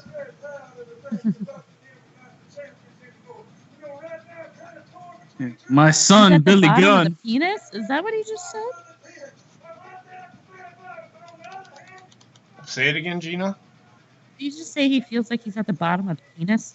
No. Bottom of the pit. Okay. I'm hearing something. No, you're good. Mean Gene's gonna laugh at him. I got to have that. hey, he's gonna have too. I don't fault him. You can tell he's bladed a couple of times in his life. Look at him. Yeah, his head's all fucked up. Looks like Bruce Pritchard with his sweating. Well, it's 200 degrees. Look at the outfit he's wearing. I'd be hot too. The next match is this Arn Anderson and RIC FLAIR. Halloween Havoc. That's next pay-per-view. Fucking loved Halloween Havoc. 1995 Halloween Havoc.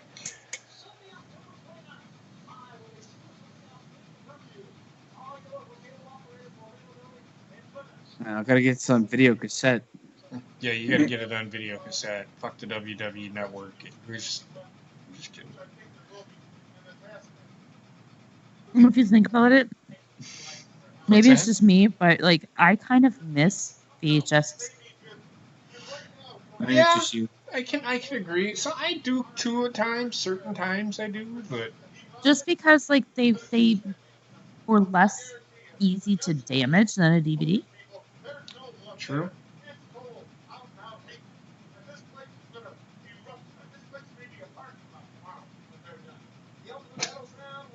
It's gonna be a parking lot tomorrow. What the fuck does that mean? It's gonna be that explosive of a match. Wouldn't it just be a crater then?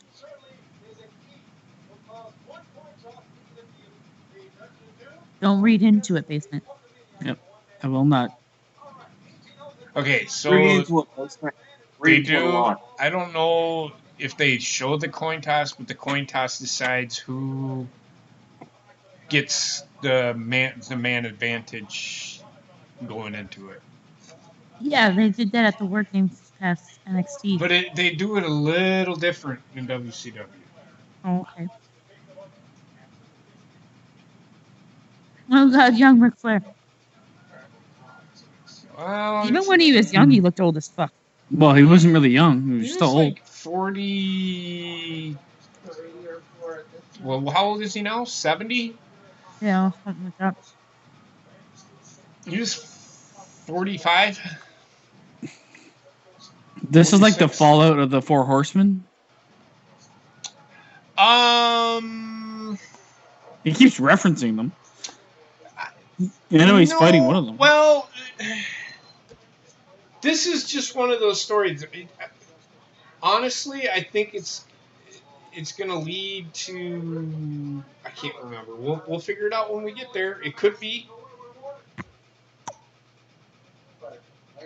But this is one of those matches that nobody ever thought they'd see, that they get a chance to see. This is like the first time that Ric Flair and Arn Anderson actually had a singles match, I think. Isn't Arn Anderson gay, or is that the other one? No, that's Patrick Patterson. There you go. Thank you. Speaking of Pat Patterson, he has a Twitter account now. Okay, this just makes me sad because now I just seen his little boy that's dead now. David or Reed? Reed. Well, Charlotte was in there. Yeah. Is that Charlotte or her sister? Say it again? Is that Charlotte or her sister? No, it was Charlotte. Arn Anderson always looked like a phys ed teacher. Oh God, he does. Oh my God, Basement. Now that you say that, if you put glasses on my old high school gym teacher, he would be Arn Anderson. I'm telling you. That's Jesus Christ. what he was meant to do.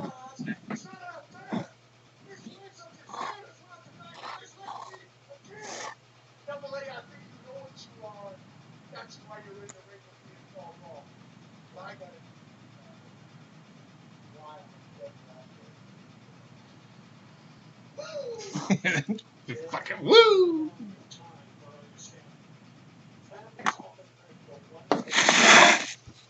High fives all around.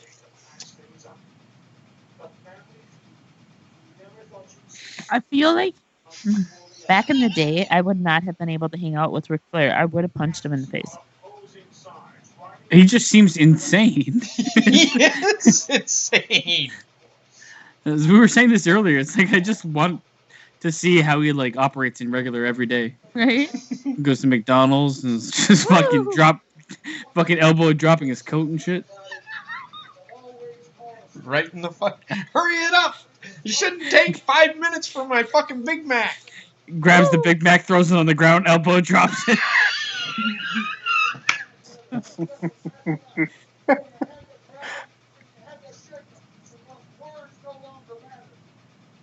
I feel like I need to run like 2 laps after Arn Anderson's done talking. Two of the great workers in You know what? WCW. What? Go ahead. Did Stone Cold take a little bit of his like raspy voice? Did he get that from Arn Anderson? Mm-mm. Sounds a lot like him. I think he got it from Brian Pillman, actually. Really? Yeah. He sounds a lot him. like Arn Anderson. Yeah. Well, Arn Anderson helped him a lot. Helped Yeah. Steve I a lot. see Arn But- Anderson and Stone Cold. Mm-hmm.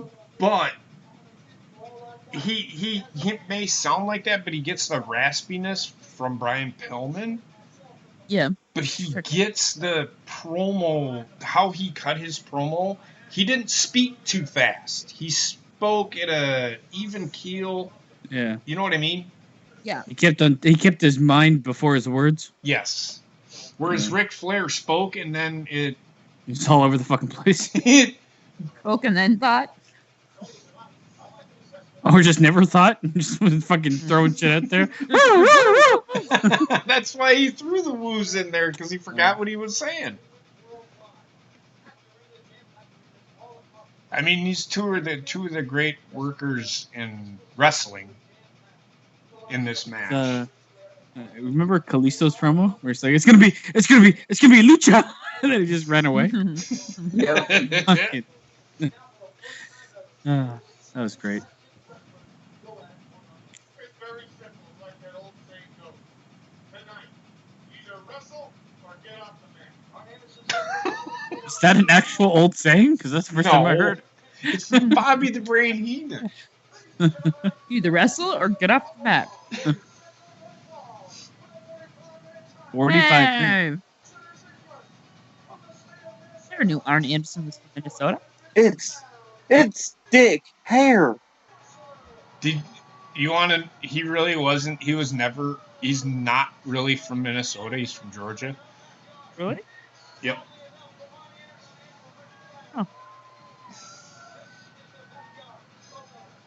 No, that is a terrible sign. I'm not gonna lie.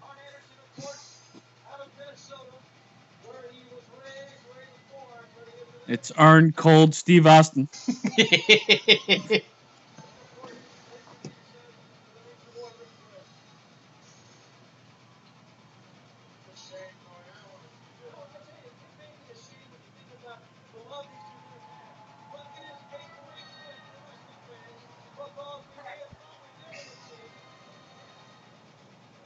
Ric Flair had such a good entrance, man. him and Macho Man. Yeah, true. But still, Ric Flair's entrance is iconic as fuck. It is. It is.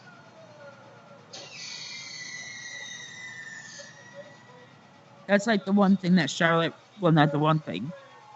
She has a lot going for her, but that's like one of the big things that Charlotte has going for her because her music is always going to be around because of her dad. Yeah, of course. Yeah. And that there's a reason why they did that because it's fine. Well, I feel like with Charlotte, they did like a good. Like at first, for a while there, she was like too attached to Ric Flair, but ever since it's like kind of like they've distanced themselves from Charlotte being her own person. Yeah, it's Ric Flair, but then they added like the Charlotte twist to it. And that's basically Charlotte in general. Yeah, like everything is like very similar to Ric Flair, except now she's built upon what Ric Flair had. For her own like moveset, for her own entrance and her own entrance music, all that shit. Yep. Arn Anderson is fucking looks like he's in gay porn. That Brian Pillman. Yep, and it's the American males. That really their name? Yep. I have you no don't remember idea. their music? The music is gay as shit ever. I have no idea why they're all at ringside. I really don't know. It doesn't make any sense, but I mean, okay I can understand. I can understand the They significance. just wanted to of watch it. Eddie. I can understand the significance of it, but I think they were just like saying even the wrestlers want to see this. Super hype. Yeah, well, I think that's why they did what they did because nobody ever thought that this would happen. And now it is. Let's see how good it is. The match that nobody ever thought would happen, but is. I will say that like a lot of people might shit on Randy Orton, but like he is one of the only wrestlers that lives his gimmick in ring. Yes. Like he moves his gimmick. Everything he does in ring is his gimmick. And very few wrestlers have that going for them these days. Yeah, when he's a heel. Even when he's not, like he's still. No, he's still like his actual everything he does is. That's because a he's character. the Viper. Like he's like slithers around. Yeah, but that's the thing. Like nobody actually moves like that, right? But he does, which is what I'm trying to say. Is like he's one of the only people that does that, which is kind of like paying an homage to wrestlers of old. But it's also something that like really helps build a character for me, at least. Randy Orton's wife RKOing him had me laughing the other day. That was good. That was pretty funny. It was just a barrel full of laughs. Hey.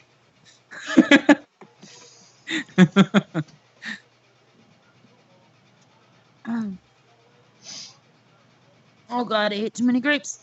Ow. Uh-oh. It's gonna be a very old school wrestling match. I feel. It is going to be. That it will Slap be. the shit. There you go, Ric Flair move. Damn it!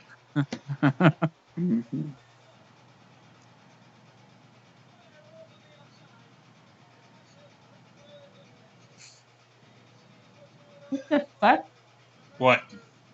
This woman in the front row. Which You- one? God, what is this? Chicken? She's So calling animated. Ric Flair a chicken. I know. She's so animated. Here's that buck. A girl with the glasses on the far left. Yeah. I know. That was super 90s, early Yeah, 90s, 80s. Actually, super she was animated. still living. She was still living in the 80s. That girl. Excuse me, I was gonna say she looked kind of like Urkel. This Michael Jackson photographer on the right, bottom right, is freaking me out, man. If you see her again, she's been here the whole time. She's fucking creepy.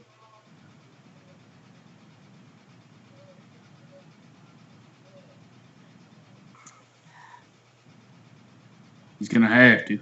They're gonna lock up. Oh, You're typical Ric Flair right there.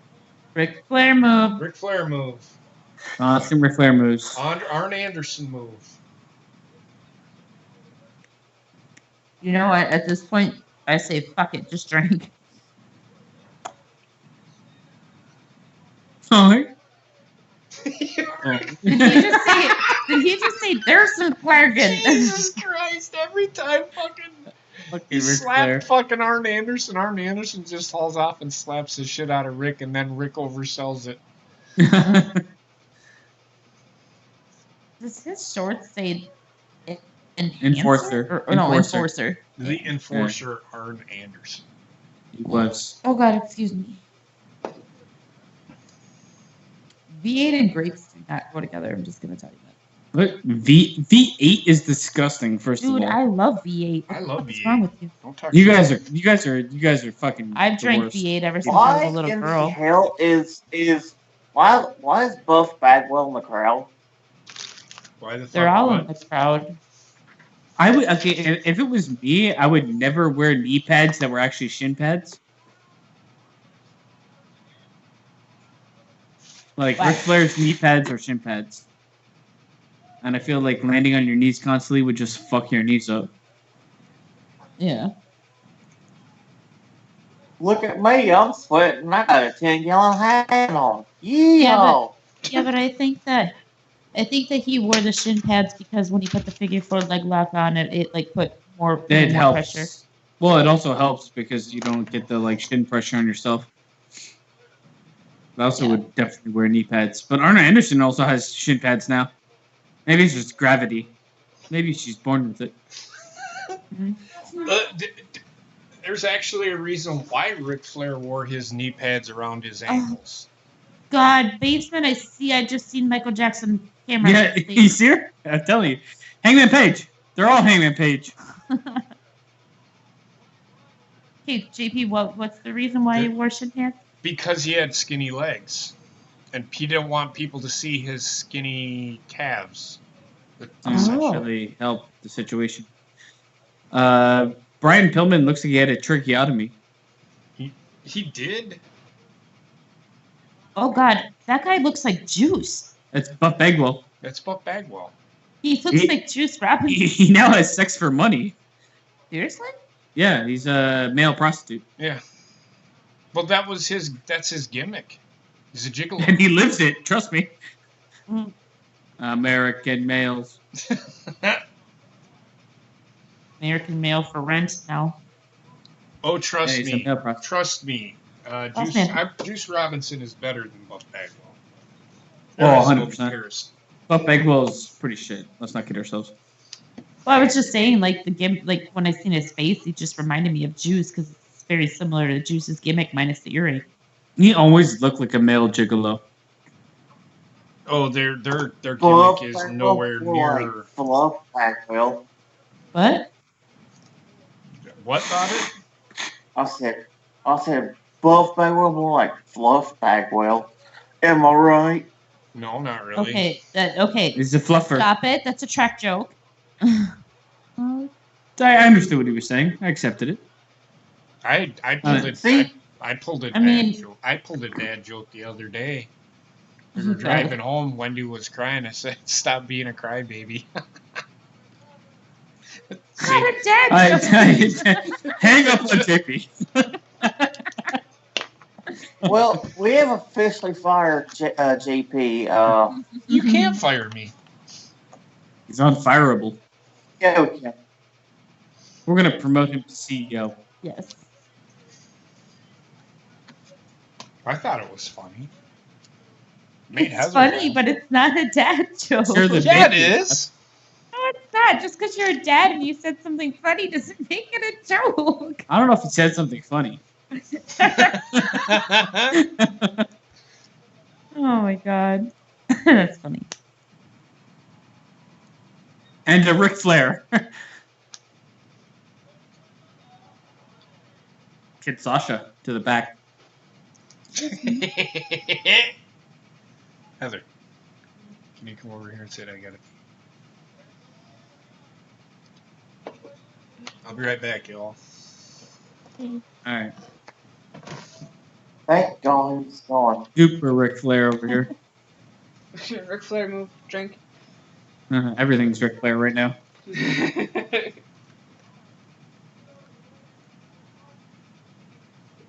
Oh. Michael Jackson. Michael Jackson. No, don't make me look at her. She's still like long and spindly, like a fucking spider or something. And I also think she has the cap on her camera, so I don't know what she's taking pictures of.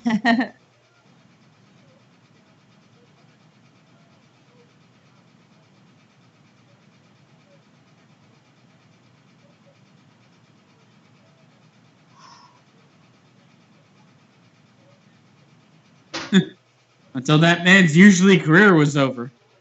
Yeah, pretty much. All of the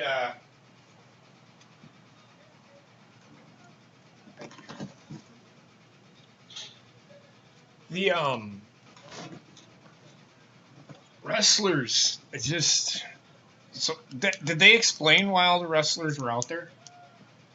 No. So we're going to assume that all the wrestlers are out there because they want to see this match, which just because Hulk Hogan was on the card, if Hulk Hogan was not on the card, I guarantee it, this would have been the main event. Oh yeah, and it makes sense because like we said earlier, they're kind of like capitalized on like what was the popularity move instead of the actual wrestling build move. Yep.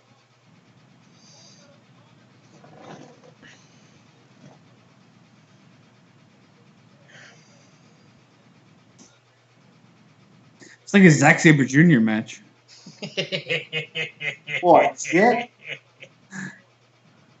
I hate you. Gina's loving it. Hate you. Paradise Lock in the ropes. A lot of ref ass going on here. And they do the pan. WCW did this a lot too, the pan cam. I don't mind the pan in like a breast hold. Why not? No, and I don't mind it either. But then sometimes you get WWE there right in the middle of something big happening and they fucking do the pan cam. Or they go look at the fucking fans for some reason. They stopped really doing that, which I like. Thank God. Well, that's because... Does Ric Flair have like a back tit? I think Ric Flair has a back tit. Not sure. He does. He's got like a cyst or something. Ric in Flair his back. move. Yep. Back tit. Steroids. Let me see. Let me tell. Okay, guys, let me know if you see his back tit. Why is the ref up there with him? Athleticism. Because that's Randy Anderson. He did that shit. He's like, don't fucking do it. It never fucking works. I don't know why you're gonna try it. What worked that time? Axe handle. Well.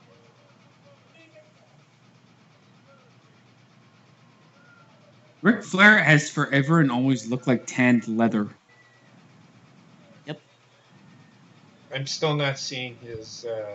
Yeah, like when he moved. Oh, there it was. Do you see it? It's like lower Oh, I see back, it. I see back, it. back right, lower right. You can see it kind of now. Yeah, you see it now? No, Yeah. It's No, you gotta look with your eyes. I'm not even. Right next to his spine. Okay, no, I'm sorry. I'm sorry.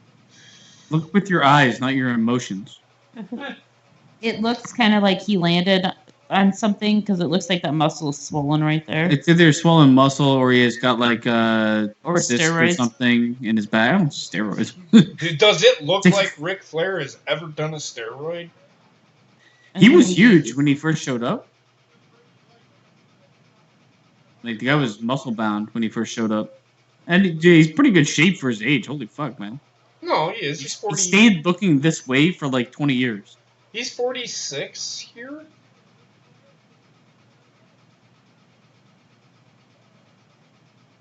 And I 100% know I won't look like that at 46. Right? Oh, I'm with you. Wait. JP, how old are you? How old am I? Yeah. 46. Well, you look better than he does. Ric Flair and I are the same JP, age. you're right? 46? Yes. Man, I thought you were 40 years old. No. I was wrong. I wish I was 40. Compliment. Thank you. I do what I Shut can. up. I do what I want. I do what I want. I'd like to think Just that I squats do. every day. No, I Ass do like not. that. If I was to do a fucking squat, I don't think I would get the fuck Oh my up. god, all you'd hear is crack. Oh, my ankle. If Ask he did a Heather, squat, imagine what his over ass the could be. last God. week or so, my bones have been popping. My knee popped. Sounds like, terrible. It sucks. Because my knee popped. Like, really loud. It happened in the kitchen. Heather was sitting where I'm sitting, so it's about 20 feet, 30 feet. She heard the pop. So, yeah, it sucks. My bones are cracking, but they don't pop yet. I was not feeling well this morning when I got up, and it took me, like, I went to get up. It took me like 5 minutes to get out of bed this morning. I have back is hurting. My left shoulder hurts. I think I got the arthritis is starting to kick in. ARN Anderson just got punched in the nizuts. Ms. He's like, no, I didn't do it. It wasn't me. I love you, Ric Flair. That's Parkinson's disease. He's just... Shake it off. How guys are assholes. My grandma has Parkinson's. A lot of people have Parkinson's. I shake a lot, so I not joking. I know it's my grandma had it. It's okay. Okay, called hold on though. masturbation, Like, JP. hold on though. Hold on. Mhm. The way I figured, even though my grandma has Parkinson's, I say that in a joking manner because, like, if you can't joke about it, then what the fuck? Yeah, my grandma had it too. And see, he's got Parkinson's. He's doing the whole. You gotta joke about everything, as long as it's not cruel. Yeah. True. Yeah, like it's. You're cruel to me. Like I've made fun of fucking a person having a seizure in the middle of the ring. Oh my gosh. Johnny B. Bad had a seizure in the middle of the ring. Remember that? Yeah, he did. JP's all over there fucking crappie flopping around going, look, So did- I'm this guy. So did Big Cass. Yeah, Big Cass did too, yeah. No, he had it in, Yeah, like- Big Cass. Did you guys see him? He's jowl jacked up. Holy shit, Who? he looks great. Big Cass is fucking tank mode. He looks fucking great. Okay, Yeah, he's good gigantic now. Good for him. I did not see him, and I don't care. See his back tit? Back tit! Back tit! God, basement, calm down. I'm too concentrated on fucking ARN Anderson's like rug that he has on his chest. Hey, don't. Hey. All right. Hey. I can't stand hairy chest. I can't. Oh, I don't know what to tell you. I know why, Gina. I've heard your stories. Dude, it's not cool. Like, as soon as you're intimate with someone, it's like they just sweat so much. Oh my god, it's like a mop. It's disgusting. Just like in the movie, what's it's got Jennifer Aniston and Ben Stiller in it. What about Polly? What? Dodgeball. No, not dodgeball. Polly, whatever, Polly. Yeah, what about Polly? Or What something about like that. Polly? I don't know. Something like that. Polly want a cracker. Polly, but anyway, he I played think that's a porn basketball with movie. that one guy, and he fucking. Oh yeah, it's in his face or whatever. Yeah, I remember I that. did a jump shot, Yeah. and all he's got the fucking How band about sweat. Polly? Maybe That's I fucking don't know. great. Something like that. It's something about Something Polly. with Polly. Heather just said it. No, it was. There's something about Polly. Along Came Polly. Yes, it is. Along Came Polly. Yeah, along came Polly. That's it. But yeah, I'm with you, Gina. I don't like. It just looks gross. Yeah. And it's just yuck. I don't have the capability to grow such things. Are you a sporadic hair grower, Basement? I feel like I have, yeah, kind of. I have more or less no hair, but there's a random shootout. Got one pube sticking. Yeah, that's all I have, actually. I finally hit puberty. I will cherish you forever. I have more pubes than I do beard hair. Oh, Jesus Christ. Oh, God. You got the downward beard. Yeah, like my downstairs beard game's on point. I mean, what the fuck? Gandalf the cock. How did we get from chest hair to fucking pubic hair? It's all connected, okay? You know what, though? Like, my kid has the hairiest ass I've ever seen in my fucking life. Okay. So Not even now, kidding. oh, we have reverted. You got questions, Gina. Don't answer. Okay, first of all, I don't want to know. It's called Snapchat, okay? And he sent Why are me- you on Snapchat with your child? I'm not on Snapchat with my child. He took a picture of his ass and he told his ex to kiss his ass and he sent it to her and then he showed me because it was funny. She deserved it. She was fucking cut. I refuse to comment on this. I know I'm not even listening anymore. Fuck. Launch his ass. Launch his ass. Yes. Body slam. That's before he kept landing on the hip, but it was almost hip.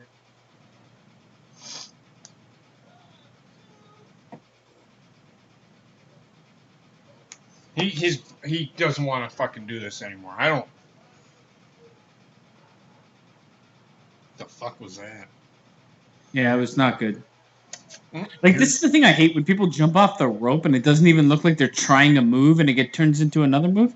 Like, it happens at the RKO all the time. Because, like, what are you doing? Like, launching face first into the dude?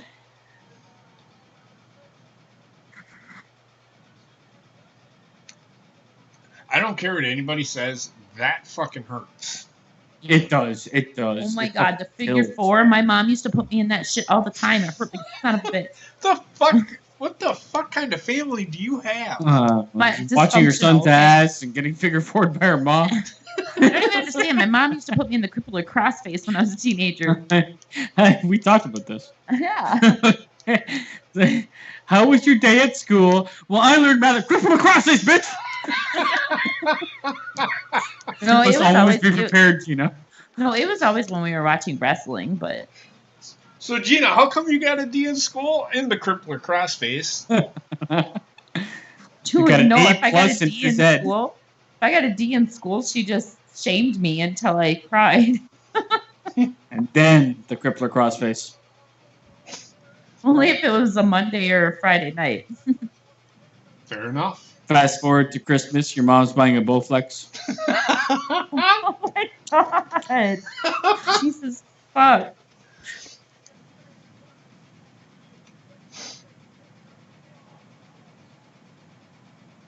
Seriously, though, my mom is a lovely woman. She really is. Well, they're both selling their injuries here. They went to the figure four leg lock. Oh, roll up. It's been a good old school wrestling match, I will say. Yeah. Not good, but like But you got to remember Better these are than these are normal. These are two almost 50-year-old men. So I'm gonna give it about a solid 6 right now. what, the pay-per-view itself? No, no, God, no. This match. I don't know. The pay-per-view is hovering around a -10.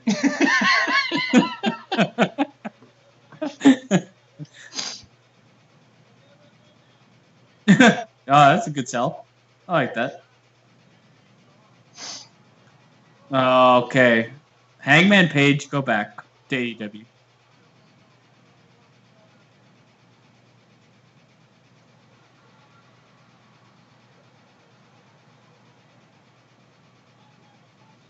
Well, this is how it's gonna end.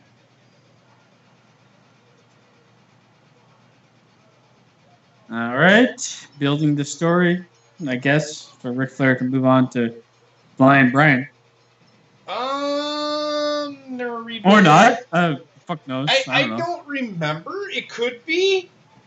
I know that these two have a match, I think, somewhere down the line.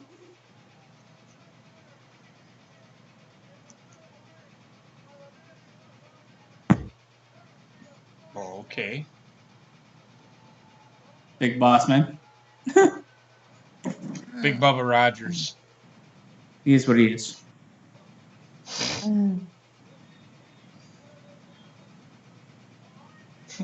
Arn's like, I can't walk. Here. Even though you're only 110 pounds and I'm 260, 270, you help me back to the back. Ric Flair's bleeding. It's a Ric Flair move. I was just gonna say typical Ric Flair move. Because he... That didn't even hit him in the face. Right there, that's why he's bleeding, because he got kicked in the ear.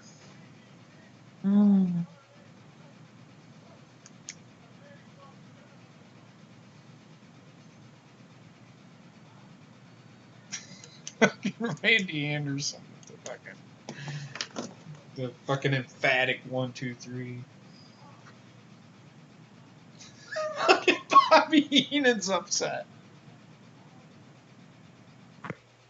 Oh God, bathroom break. I'll be back.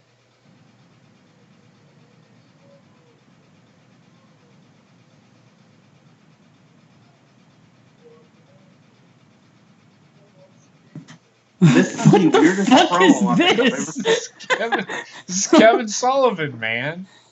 And fucking what was, oh, Kamala, the legless wonder. Oh wait, what'd you call him? Giant vagina? Kamala the Ugandan vagina.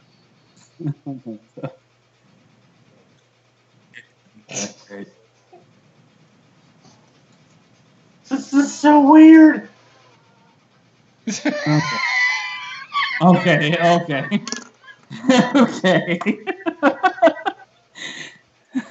Oh my God! It's like, What was that? Cut to Kamala fucking twerking.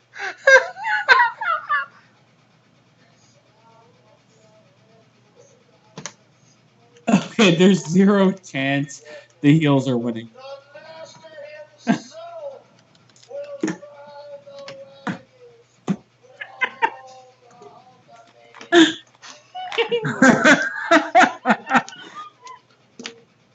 Fucking Kevin Sullivan is What fucking. is happening? It's fucking This great, seems- man. This seems like what I would see if I went to the desert and took like 10 tons of peyote. Okay, how the fuck did I pop? I went to the bathroom and I come back and it's still fucking guy talking. Look, he just killed his action figure with the fucking shovel. Look at him. What the fuck am I watching? I don't know. Kevin I feel like Sullivan I've done is too much cocaine. Oh my God, Kevin Sullivan's just fucking Bobby. It's like I don't even know why I'm here. Oh God. Just keep fucking looking at Tony Schiavone like, dude, shut the fuck up. Run, bitches! Oh, there you go. Yeah, that was the Hogan cycle. The giant It's ran. the first time you'll ever see Hogan riding something black. Oh. Well, as we're ending his contract tonight. It was good knowing him. What? What? Bon voyage. You didn't hear that joke? No, No. I wasn't even fucking listening. I was laughing. Yes, we will not repeat it because it was off color. Oh God. It's a motorcycle, people. Fuck, We do you do think not he was talking about? endorse Canadian Basement on this stream. Fucking Kevin Sullivan, man. This motherfucker. Good God, No. is this just like the worst fucking gimmicks ever, all combined into one faction? It's the League of Nations. No, it's Dungeon of Doom. League of Nations. We got Fat Golem. The only What's happening? What am I watching? The only. Oh God, it was Big Show before Big Show got big. Well. Hulk Hogan and we're having like some heart to heart. The only one that really was legitimate out of all of them was Paul White or Big Show, which was the Giant in. You know what? I think that the Big Show got like a bad rap over He time. got fucked. He got fucked. Yeah, But I mean, was he also got a bad rap somewhat at a his fault. time. Huh? I think it was somewhat his fault too, because like he was always like chastised for not being like as committed as some of the other wrestlers in terms of like keeping himself in shape and shit like that. Yeah. Which, in I mean, this it's era where understandable, it's like fucking beefcakes everywhere. I'll be honest with you. I kind of prefer the Giant over Big Show. That's I just agree. me, though. He was allowed to be himself as the Giant when he was Well, the the Big Show is a jobber. He's a jobber, realistically, because like he was a stepping stone for people that need to beat somebody that had some clout. Now, let's remember. It's the Army. This is the most hype team I've ever seen in my life. Aside from maybe this has Mojo Rawley and fucking Zack Ryder. Let's remember when we left these people, everybody hated Lex Luger except for Sting. Now they're all fucking smiling and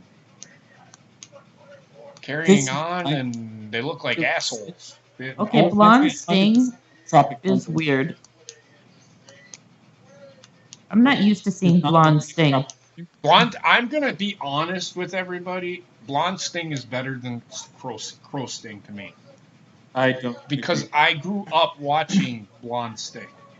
I like Crow Sting.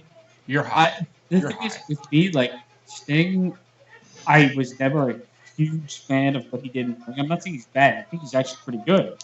It's just his gimmick as Crow Sting was more impactful and more memorable than Surfer Sting. It is. For me. It is, but for me, because I grew up watching Sting, this Sting here, I'm not saying that the Crow Sting isn't good, but the Sting that I remember watching and the Sting that I love is the Sting before he became the Crow. You have Let to me watch. ask you this, JP. You have to If watch. You being an Army man and having gone to I don't know, having been in the Army, and if these were your fucking confidants, what would you feel? I would shoot them all. I feel like they'd shoot themselves before the war even started. They have no idea. They have no idea. They're like, it's like. I feel like. They're like the bros of war. No, I feel like this is the cast of. What the fuck was that movie with Robert Downey Jr. where he was painted black? Tropic Thunder. Yeah, it's the cast of Tropic Thunder. I said that. That's exactly what it is. It's the bros of war. That's what they should call themselves. Or that, what the hell was that movie with Pauly Shore? In the Army now? Yeah. Or MacGruber. Or Delta Farce? Look at Jimmy Hart. Fucking great. They look like they went from the frat house to the army. Those are the 5 guys that will die first. I don't need a gun. I've got 24-inch pythons. Instantly riddled with bullets. Oh my god, Jimmy Hart fucking showing off his 2-inch pythons. That was fucking great. We got the Bros of War versus the United Nations. Was this the first War Games? No, I think the first War Games was in either 93 or 94. Oh, okay. I think they've actually had 2 fall brawls before this. Yes. 93, 94, okay. so it was, yeah. It might have been the third, might have been the second. Gotcha. That's a big cage. Yep.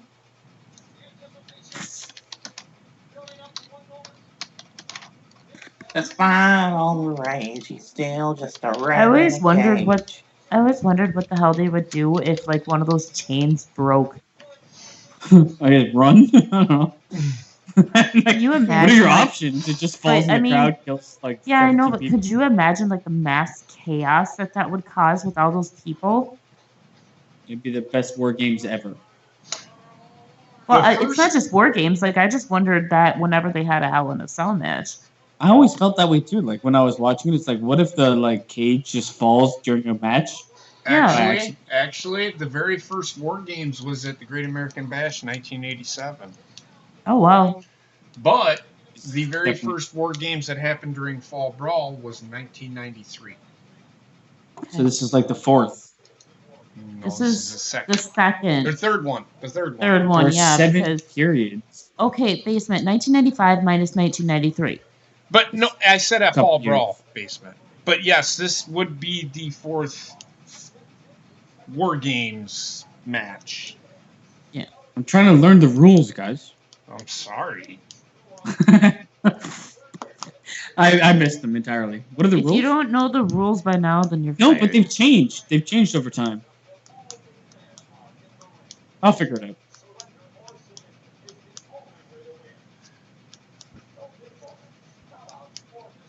Okay. Okay, do you see the difference? Oh. I've only actually listened to the Okay, last. there is but no there's a top. pinfalls. There is no pinfalls. You can only win the match by surrender or submission. Okay. How do you isn't surrender and submission kind of the same thing?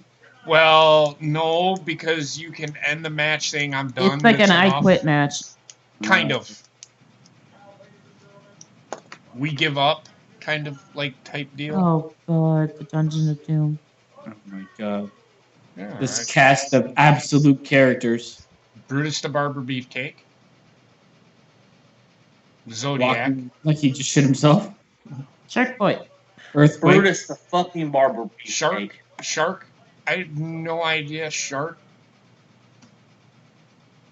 The Ugandan vagina. And Taz. Yes.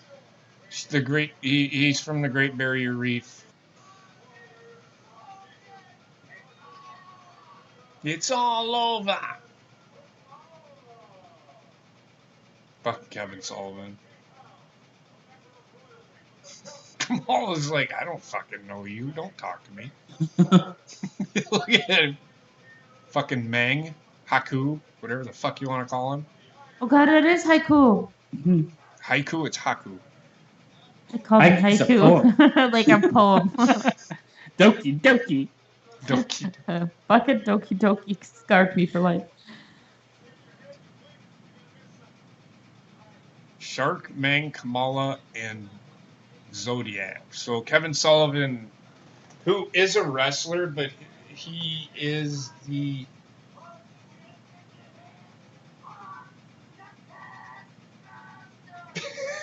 Alright, we got the job squad over here. Oh my god, what the fuck am I watching? He's the taskmaster, okay? He's pointing at his ass. I mean, it was a pretty tight ass. You're Team Maniac. Oh god.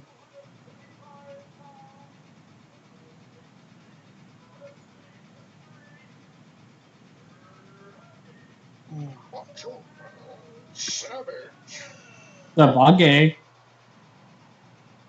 Oh god, Macho Man is Robert Downey Jr. Yep. It's blackfacing. Oh no, that's come on, come on now. He literally has black paint all over his face. I know he does.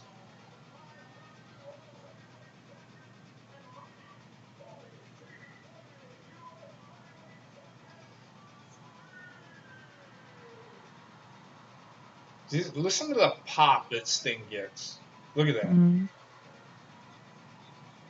Well, Sting is We're the a team now. WCW star for life. Until he got killed by Seth Rollins. True. Which should have never happened. That match should have never taken place, but whatever. Oh god, Lex Luger's just terrible. He looks just like fucking Billy Gunn.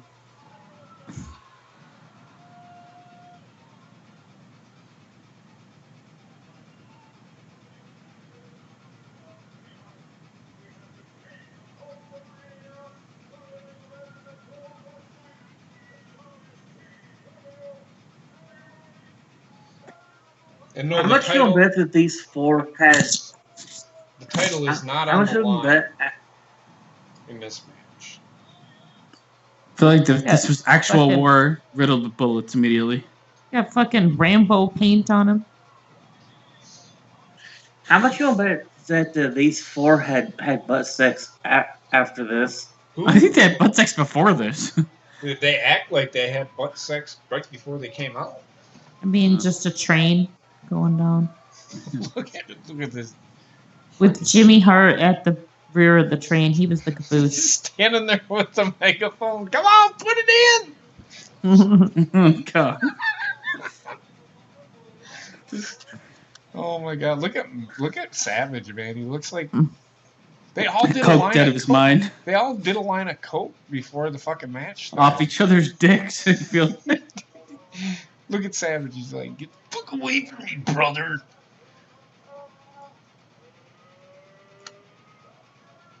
I miss when they used to say that. What? Let's get ready to rumble. Yeah. They're getting ready to rumble. Didn't he patent that shit? Yes, he did. Yeah.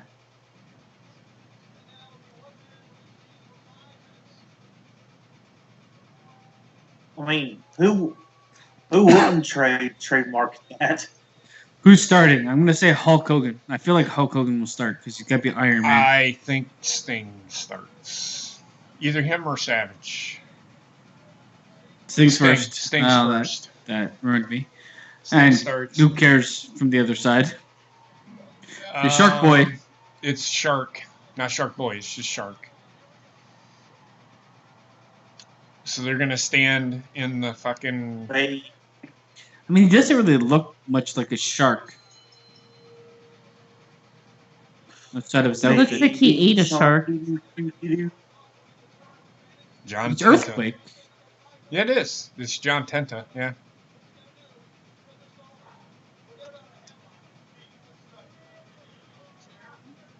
Why does Sting have If I gardening ever see gloves him- on?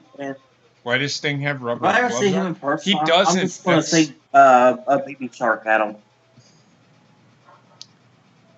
Sting has gardening gloves on. No, he doesn't. He has One of tape. them is. It's tape. It's just the way he taped. It looks like he's wearing gloves, but he's not. Triple H. Look at Kamala. I won't get in there. I don't know Oh. why. He's using his legs while he's got him. Yeah.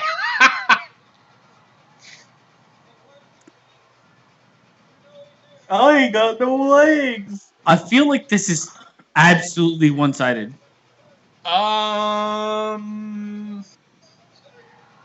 You've got like 4 of the biggest talents on the roster on one team, and then a bunch of gimmicks on the other. Yes, you're correct. Well, Sting is a gimmick himself. He is, but he's still much greater talent than the rest. Look, hurt his back.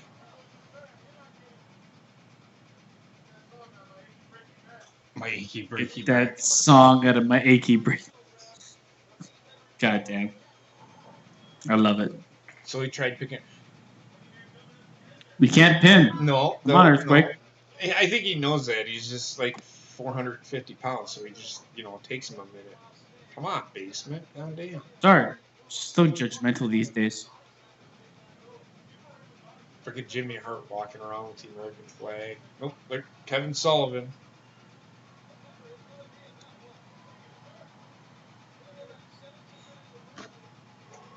Excuse me. Gina, are you ready for 17 minutes before all men are in?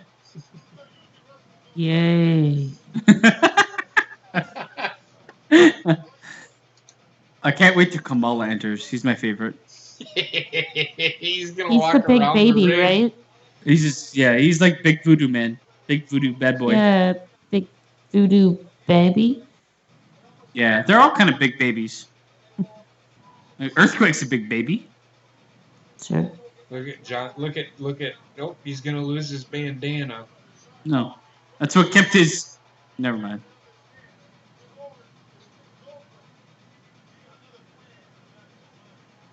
Did he just kiss him? Yep. Yeah, he did. Holy fuck, what? He like tongued him. Yep. He bit him. It's the Stinger Splash. He's gonna dive. Here he goes. Fish out of water. I loved it. I was about to say the same thing. I love it.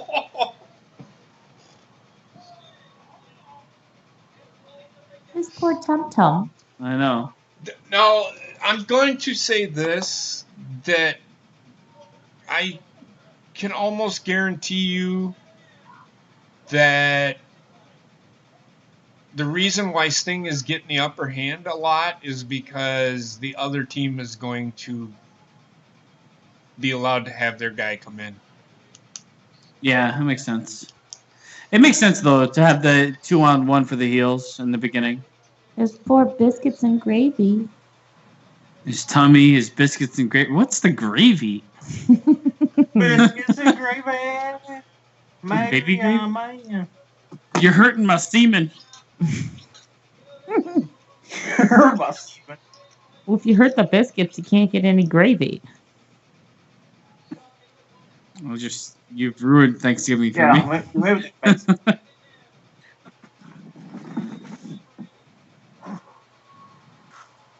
All right, who's gonna be next in the ring?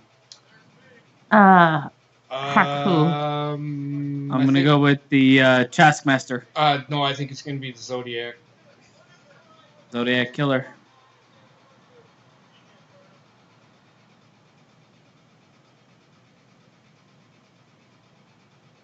So one thing that they do different in NXT is they're all locked away. And they don't have a roof. That's true. Look at that. But it's also like pinfall is acceptable. Mm-hmm. It's a really like low hanging cage too. Mm-hmm. Yeah, like they can't even suplex or anything. They can, I think. Well, they can, but like their feet are hitting the top of the thing.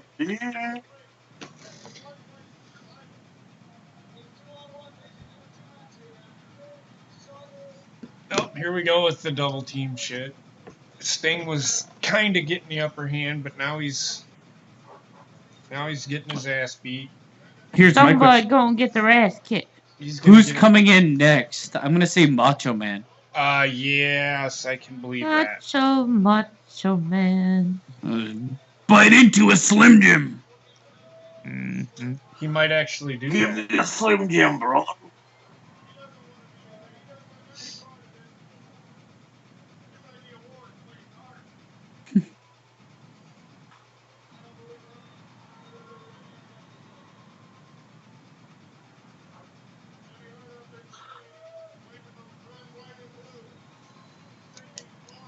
I'm like super disappointed that these guys came out dressed like they were actually going to war. It's just like it's killing me here.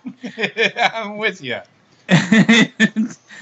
It's like super bro war. We're going to bro war.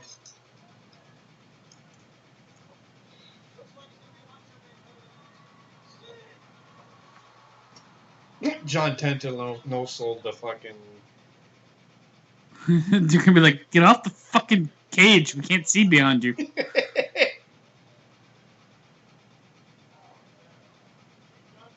See, Macho Man's coming in. Sting hits hard. He took. Hogan must pose. Macho Hulk Hogan ripped his shirt.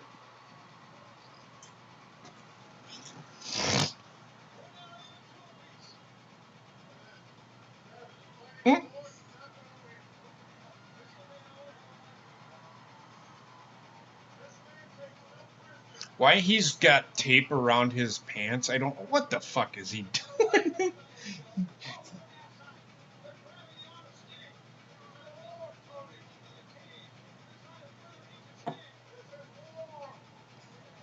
This is war. This is not war. No.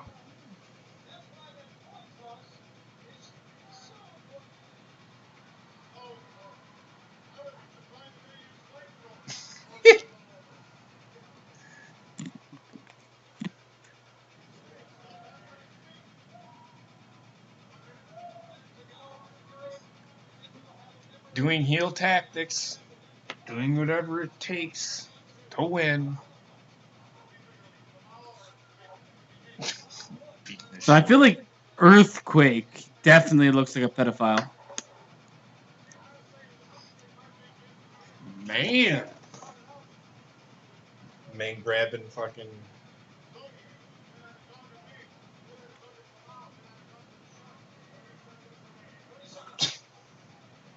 Kevin Sullivan kicking the shit. Look at Kamala, man.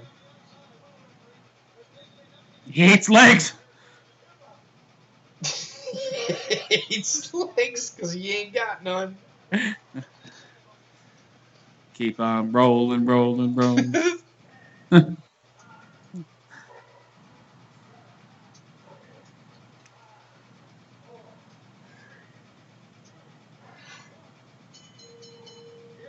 Yes! Finally. Here comes Kamala. Look at him. Now he's going to just start beating up everybody.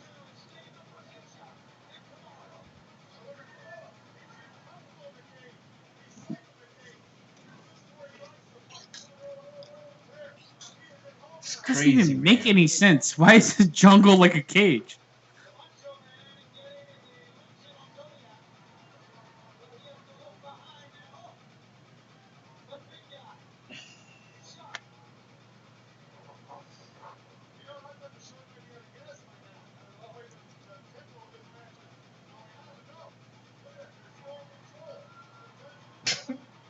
What the fuck is... The bad thing about these types of cages is you can't fucking see shit. So you got to be inside of the fucking ring to see what's going on. Yeah. I prefer they stick to this camera instead of the like outside cam. Right. And you realize that there's a gap because if they were to put it down, people would be smacking their head. Look at how tall some of these guys are. Like, Tenta's like 6'5", 6'6". Kabbalah's like 6'7". Like Gina said, like you can't suplex a guy without their feet hitting the top of the cage. Yep.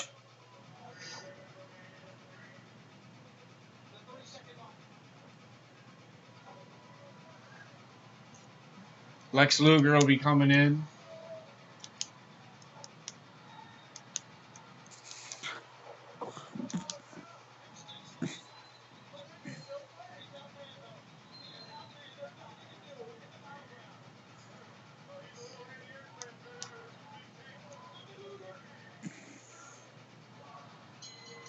The Lex Express.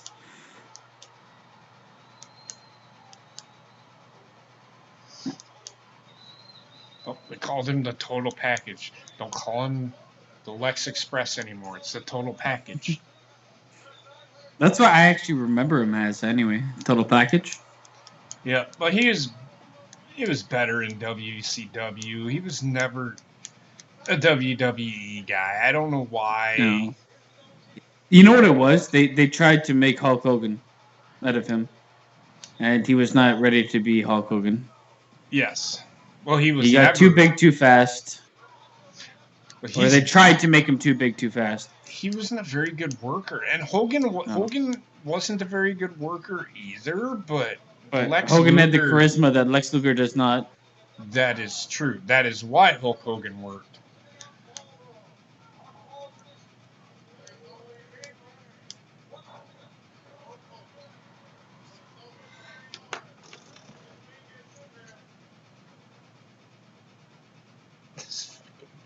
Chaos. So, before we go any further, we're going to keep going. We're not going to stop. Who does it better, WCW or WWE? What, War Games? Yeah. I mean, this is my only sample, really, to go against NXT, which is New Age, so obviously I'm going to go with NXT. I don't like how I don't like how NXT does their War Games the way that they do it, because Are we talking about the structure of the match, or are we talking about the actual what I'm seeing going on here? Actually, what you're seeing going on, I agree, NXT. But the concept should be submission or surrender. If you watch NXT, they can pin. I think didn't the last one the last two that they did, they won by pin. Wasn't by submission, it was by pin. The only change they should have made was removing the top. Yes.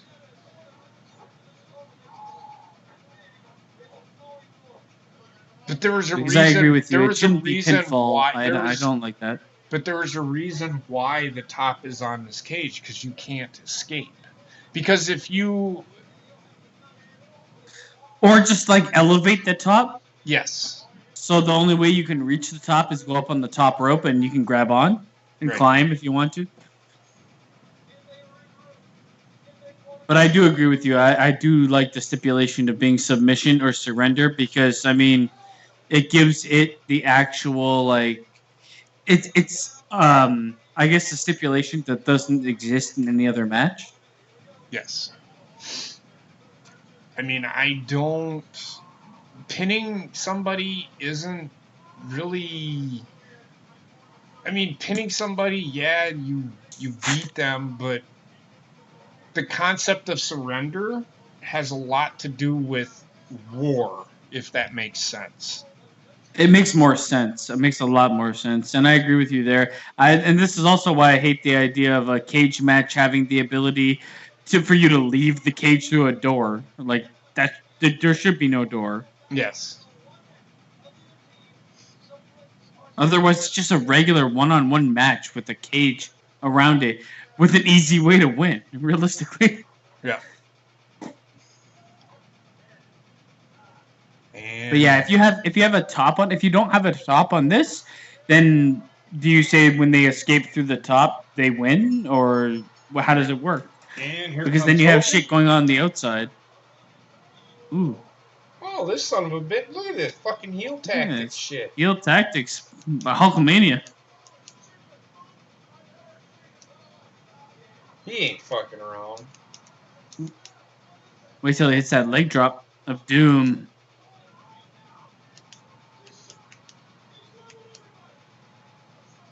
Hogan must pose.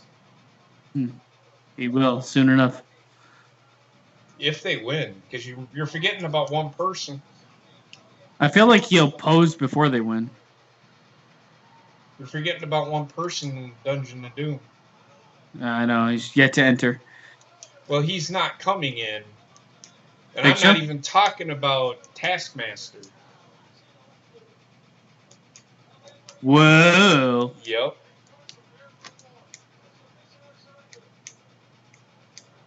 The giant ruining Hulk Hogan's motorcycle, I think, plays into this. I could be wrong. I don't know. I haven't seen this, but the way that they're building the story or building what they did around the pay-per-view, I think that's what they're doing.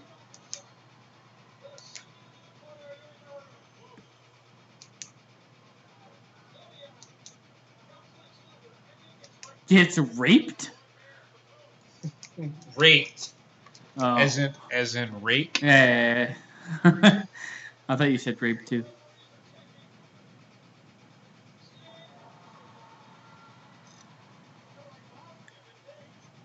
It's Bosnia in a cage? That's Bobby the Brain Heenan for you.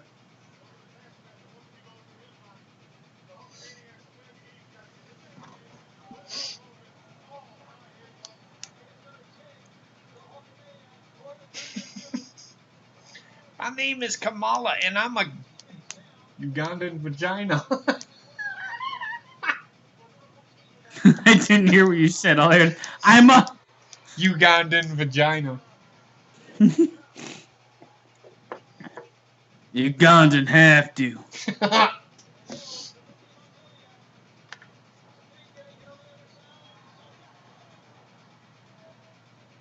How long did the Zodiac last? In terms of like a character, I don't think very long. But then again, I think he got hurt. I'm not sure. it's Haiku.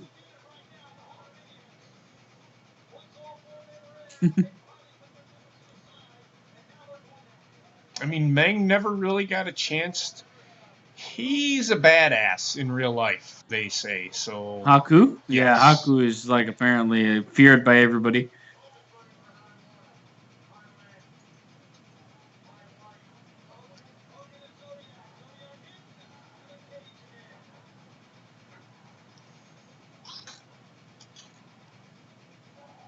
Center recliner.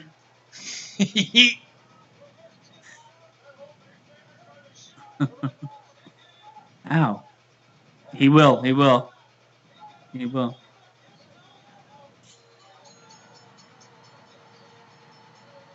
Okay, they win, of course. That's the end? That's the end. But that's not the end. Come on. I feel like this match should have been an elimination. It's War Games. That doesn't explain It's what not I'm even. It's not saying. over yet. It's not over.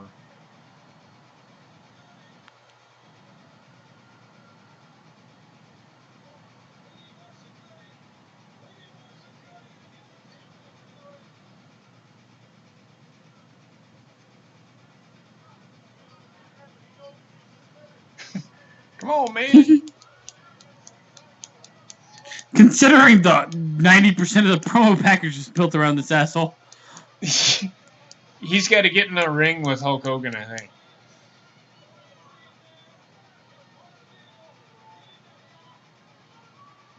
think. God.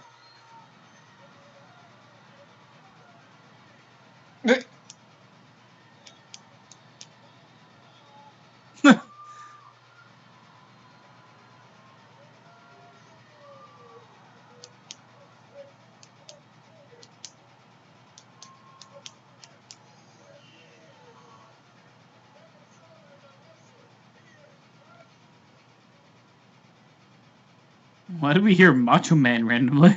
Because they're all fucking jacked up on cocaine. Oh, yeah!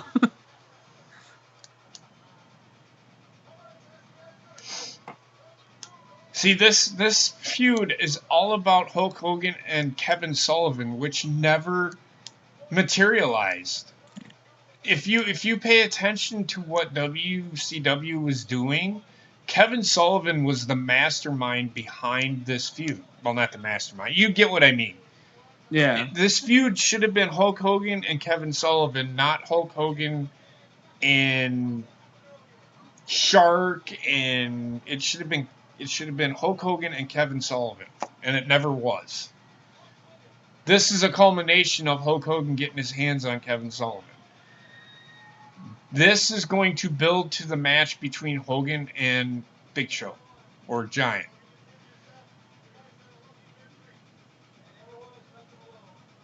Whoa! I'm just waiting for it. But he doesn't even have that music. It's just like the eerie. I actually really liked Andre the Giant's entrance music.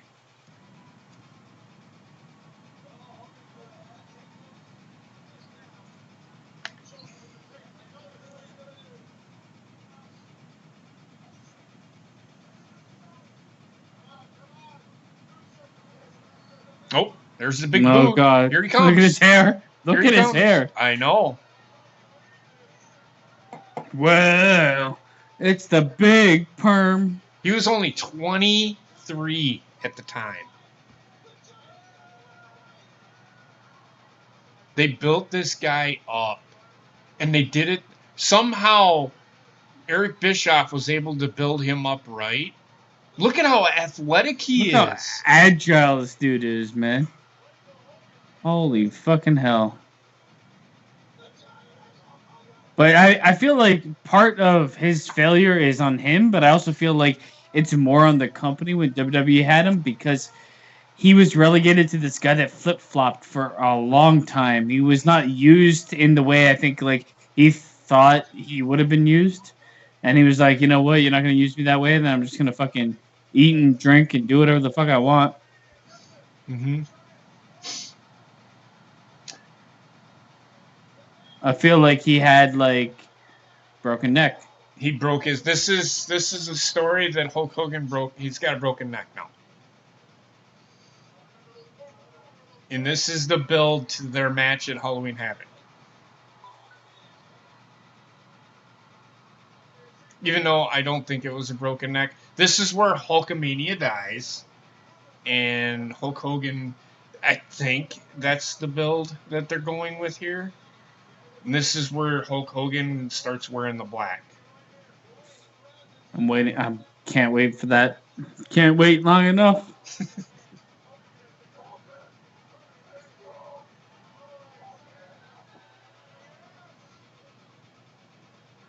Look at fucking Savage. He's like... So where's the Coke? Hogan yeah. wasted it on the fucking... everybody in the fucking ring. Demon throwing Coke. 7'4". Ambulance. Fucking, he said ambulance. Get in the ambulance. So, I mean, that's essentially the end of the show. So, the next night, which will be going over next week, this will be the aftermath, and then the build to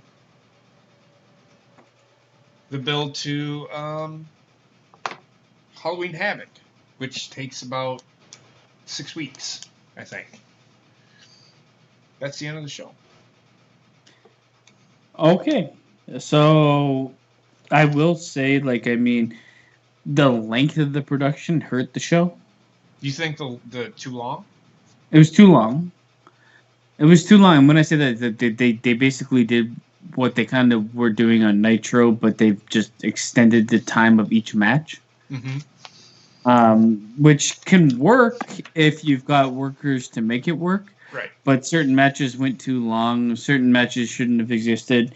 I'd say out of everything that we watched so far, this was probably the worst of the bunch. Yes. The simple but complex thing, I don't know if I'm going to use that at all to describe this. Oh, it was too simple and not even complex. 0% complex, 100% simple. Seemed kind of all over the place. It seemed just the whole event, to me at least, seemed disorganized. I don't know. Like, I knew it played out the way it was supposed to play out, but it just didn't seem like anybody cared. No. They knew what they wanted to do and they did it, but they didn't do it in a way that would have anybody left being happy. I guess it like especially like they're gonna make Big Show or Paul White or the Giant show up. It's just like he's gonna come out from backstage and just walk slowly towards everything. It's just like nothing in this show really worked for me. No, personally. and I can agree. The one thing that did work is not every. See, this is where I get frustrated. We remember at WrestleMania 35, we didn't get the match ended and everybody was not happy. Mm-hmm. Not every pay-per-view needs to end where everybody goes home happy. And what I mean by going home happy is the heel has to go over sometimes. And here, I liked how back when they did these pay-per-views, it built to the next one. The story carried over. Like you will see, even though WCW had its flaws, you will see, and you will also see with WWE, because they actually had a show, Monday Night Raw, where they could build the next show. You see pay-per-views today, the match, the final match ends, the story ends, and then they move on, and then it's kind of choppy. This will have a better flow. Like the pay-per-view will carry over into Monday Nitro. And correct me if I'm wrong, but I feel like throughout this whole era, that is kind of the way that's like the pedicure of what they do.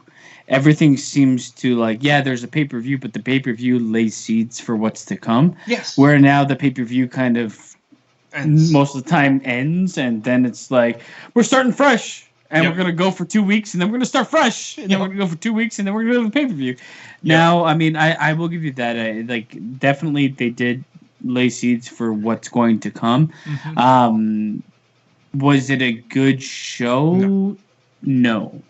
But they did lay what they want to do in the future, so I'll give them kudos for doing that. As far as the show goes, though, yeah, I mean, I can't pinpoint a match I actually enjoyed. The Ric Flair Arn Anderson was good from an old school perspective, but that's really it. Yep. I agree.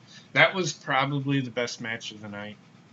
It was, and they laid the future for that match if they go towards it. If they don't, then I don't know what the fuck they're doing. But they laid something for what's going to become of that, because Ric Flair lost for a reason. Brian Pillman got involved.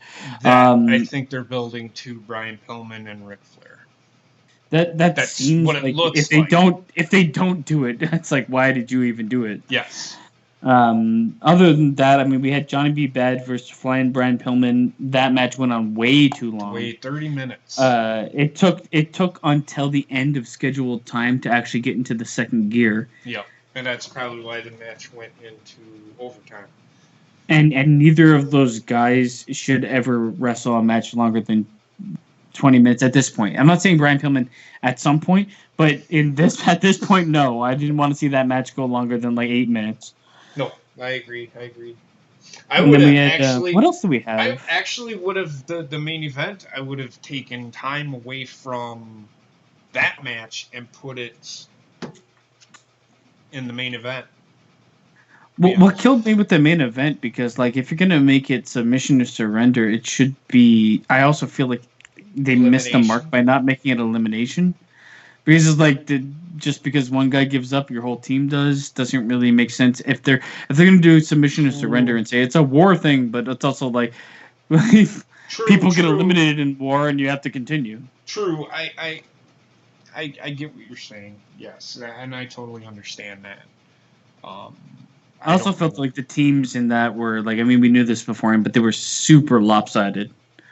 Oh, of course they were. I mean, but I did like the way it ended. Hulk Hogan did not pose. Mm-hmm.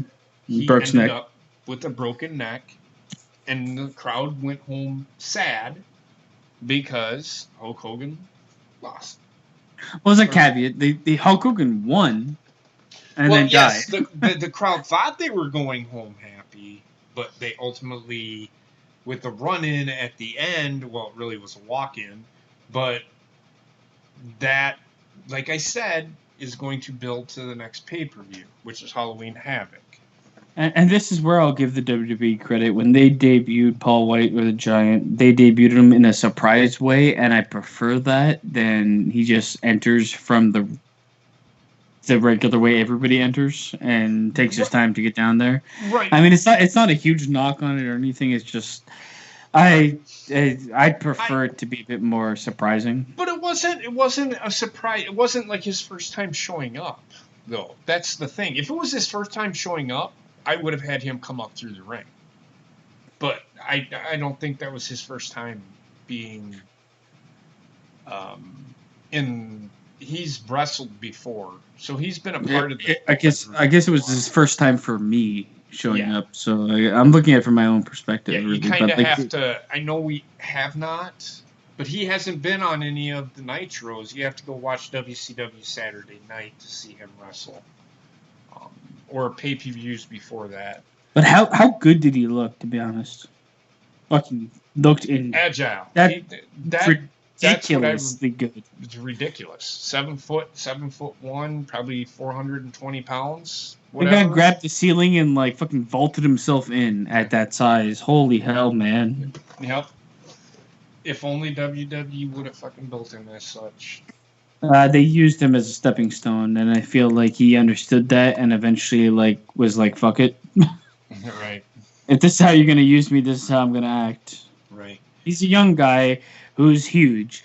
Like you think about like the type of head that's on that shoulders, built up, not only in wrestling, but like I mean, you look at the guy; he's untouchable in his own mind, to a sense, right? Because he's a gigantic human being, athletic. All of a sudden, he's getting a push in a major wrestling company. You know he's going to have an ego that goes along with it. So you start beating down that ego by making him not the guy he is. And I'm not saying you should embrace it, but I feel like they did the opposite. Agreed. WWE did, and he couldn't handle it, and it's understandable why he couldn't. It's on both of them, but at the same time, WWE really fucked up with Big Show. Yep. I agree. I totally agree. I at this time, I like I said, a lot of 1995 I was not around. I was either deployed or just totally inebriated all the time. So I did not watch I watched it, but I didn't. How do I explain this? Wasn't too invested. So I'm kind of like Basement. I'm kind of excited to do this. So, and then I noticed Gina left. She must have. I didn't. Sorry. She's probably got bored with our discussion. But whatever. I apologize.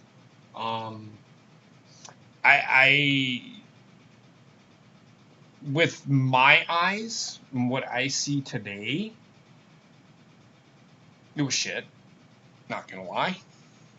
I'm with Basement 100% on this. I can't disagree. What about Trek? Trek, what about you? Are you sleeping or? No, I'm awake. Okay, so what did you think? I thought it was a good pay-per-view, but, let's face it, WCW always had problems timing matches, measuring time. I mean, look at the upcoming, not this Halloween Havoc, but the one where it was Hogan versus Warrior. I mean, they had a really shitty time measuring matches, putting which promos should be in there, having Nitro girls that they're covered up and stuff like that. So it's like, they always have problems with timing issues. They had good matches, but they would either let them go long or they wouldn't go long enough. You got to remember the Nitro girls didn't come out till after the Attitude Era, so you're like 2 years ahead. So, what about this pay-per-view? It was okay. I felt like the Johnny B. Bad versus Brian Pillman match was too long. I mean, like we said, it never got out of first gear till the end of regulation time. And then it picked up, and then it was like, it was done. And by the time it was done, the crowd really didn't care. They just wanted to see the next one. And you were naming off some of the dark matches. Some of those dark matches I would rather have seen than that one. I mean, we had Alex Wright versus Eddie Guerrero. I would like to have seen that. Well, them two were sitting together when Ric Yeah. Flair and Arn Arn Anderson. Anderson were going Yep. to wrestle. But Yeah, and I like I said, I would have rather have seen that instead of the. If they could have cut the Brian Pillman versus Johnny B. Bad match in half, if they could have still had the Eddie Guerrero one on instead. I would have liked to have seen that one instead. I know it was okay pay-per-view. It just felt like it dragged. I mean, the Ric Flair versus Arn Anderson was really good, though. I like that one. Trek, would you say that like this match, this pay-per-view kind of like, to me, it seemed like it was like 2 to 3 years too late in the way that it operated. Like, it seemed like an early 90s pay-per-view, and they focused on, like, I guess, who they it just didn't seem like that. It seemed like an older era pay-per-view than it actually was. Right, and it seemed like an old WWF pay-per-view because they had all the old WWF guys. They're like promoting them so much, it felt like stuff that they had done already. So it just felt like kind of a rehash, I guess you could say. Well, I mean, here's the thing. Eric Bischoff he was just starting to take over the company, and he didn't have, all he had was essentially Hulk Hogan and Macho Man Randy Savage. I think when he brought in Kevin Nash and Scott Hall, that right there, I think the timing of them doing that was perfect. Yeah. But I agree with Basement, but you have to remember, Bischoff was trying, this is like right after Crockett Promotions failed, and they were just trying to find, Eric Bischoff had just taken over, I think, if I remember correctly, he'd just taken over the company like a few months before, and now he's trying to get rid of this Southern style wrestling and bring it to the forefront and mainstream it, if that makes sense. Yeah, this was right after Bill Watts, I think it was. Yes, because Bill Watts was oh my God. You have to go listen to 83 Weeks in order to understand what was going on. So they were trying to, that's why you see in Bunkhouse Bunk and Dirty Dick Slater, Bischoff was trying to change the, what's the word I'm the landscape. Yes, he was trying to change how things were going. Yeah, it seemed like an event that was caught between like the segue or the transition of an era of wrestling. Yep. Now, where it was hearkening too much to the past, but they kind of had to do it because that's what they've been building up at this point. Like the selling point for WCW at this point were the guys they got from WWE, so they had to feature them. Mm-hmm. But at the same time, it's like I know they want to go in a different direction, so it's one of those transitional pay-per-views. Yep. Bobbit, you still there? Yeah, just watching some Glacier promos. Okay, I don't care about Glacier right now. What'd you think about the pay-per-view? Pay-per-view's alright. Nothing to write home about. Of course. Can't disagree. Go ahead. I thoroughly what? You thoroughly love what? Ric Flair versus Arn Anderson. I thought that was a really good match. Okay. It had that old school feel to it. I'm not gonna sit here and say it was. I'm not gonna sit here and say it was a 5-star fucking match, but it was probably maybe it was okay. It was as good as what would be expected, I guess, and so it delivered. But it was probably the only match, in my opinion, that did. Yes. This pay-per-view overall, I would say... Out of 10. Out of 10. I can't do them out of 10. Yeah, you can. I believe in you. 4.5, 5 out of 10 for me. I fall in the exact same category. At first, I gave it a 4. We discussed a bit. Now I bumped it up to a 4.5. That's where I land on Fall Brawl. Trek? I'd say about 5. 5 Uh, seems about right. Like we said, it felt like it was just starting to try and turn the corner, but it's still stuck in the past a little bit. And then the stuff with Mr. Wonderful, we forgot about that. That was just goofy as shit. It was just goofy. Yes, that was goofy. It wasn't building to anything, but whatever. It was funny.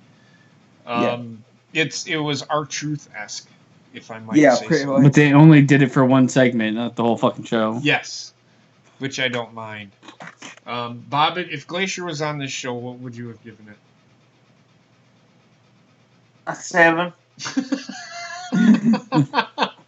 So it's like a 1 Since otherwise? Glacier, what if Gilbert was on it? What if it was Gilbert versus Glacier?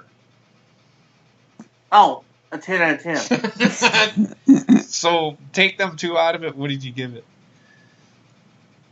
I give it a 5.5. Jesus Christ, you are the Honestly. easiest fucking grader I know. Heather fell asleep during it, so that tells you what she thinks of it. I mean, considering what we've seen at this point from Nitro, this was the worst. The other ones were decent. I think I give a 6.5 or 7 to the first and 6.5 or 6 to the something second. like, I think I did. I think I gave it a 5.5, 6 for both. Yeah. But then This again, is definitely again, we're not. class. If I was 1995 JP, I probably would have given it the show itself because I was.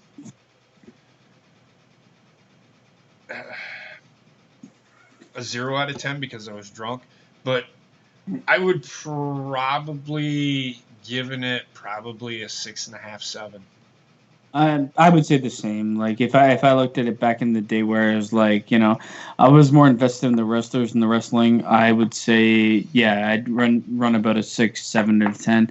Today though, I definitely give it a 4 or 4.5. I'm gonna land at a 4.5 just because there was build to the future and no, like the matches that shouldn't have happened quickly, and the matches that did happen, my only knock really that brings it down to a 4.5 from a 5 is the first match went on way too long. Yes, the first match went on way too long, but the thing that the match did is it built to something. The reason that match happened is the winner gets a shot at Sting and his United States title. Yeah, everything kind of like had a reason. Well, not everything. I'm gonna say 70% of everything that happened had a reason. Mm-hmm. So you can't completely hate it. And the in-ring shit, most of it was poor, except for the RIC FLAIR Arn Anderson. But it was also like you'd only really appreciate that match if you are a fan of old school wrestling, and otherwise you'd probably give it much lower than what we're giving it. Right. Okay. I can't disagree. With that being said, next week we will have both Raw and Nitro. We'll watch Nitro first and then Raw. And we're doing this so you guys can watch along. And we're going to... We may not be talking about the show all the time. Because, well, the Nitros and stuff we will because they're only 45 minutes long. But the pay-per-views and such, we're giving you key stuff. I thought we gave key stuff. But we're not going to sit here and we're going to say, "Oh my God, that was a." I'm not going to watch all the botches unless it's fucking noticeable as fuck.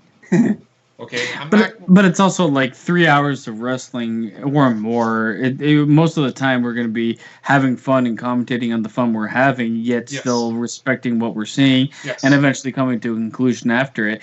I'm not going to sit here and fucking analyze 3 hours of wrestling that happened back in '95. It's just not going to happen. Afterwards, we can, and we kind of done that, I think.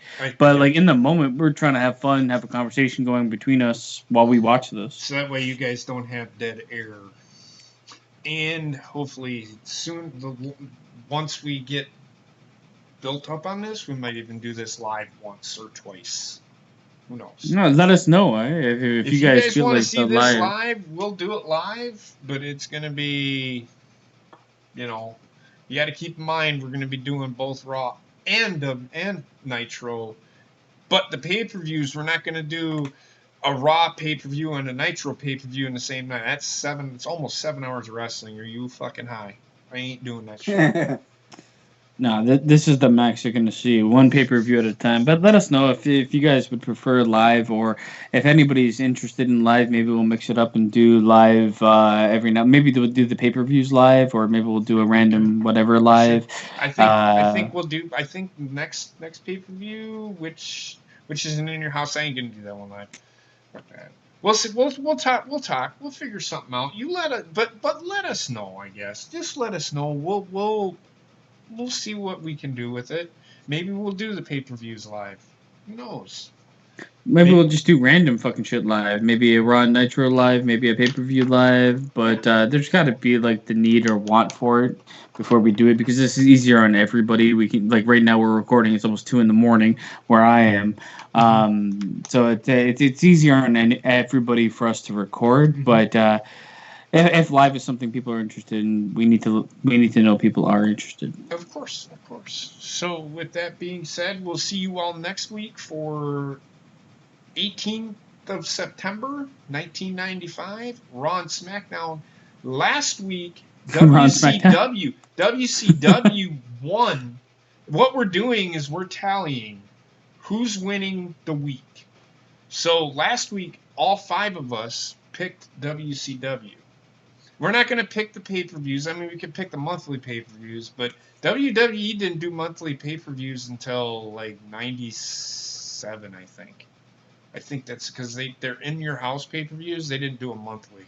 They did them like bi-monthly or something like that. I can't remember. So, but once we do that, maybe we might do a September pay-per-view from WCW. Which one was better? But right now we're just doing the Nitros and the Raws. Last week WCW won, and if you see what we're doing, we're deciding who's winning. And right now WCW is winning, and I'll try to not have the goggles on that I do now. I'll try and have the goggles on that I did back then. Not beer goggles either. That being said, I want to thank everybody for being here. You guys, like I said, please let us know if you want us, if you like this live. We can do live.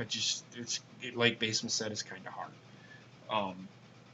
But we can do it. With that being said, y'all have a great night, and we will see you next week for Wrestling Memories. Have a good one. This week in wrestling. This freaking wrestling. I'm already fucking bothered. Got the poop.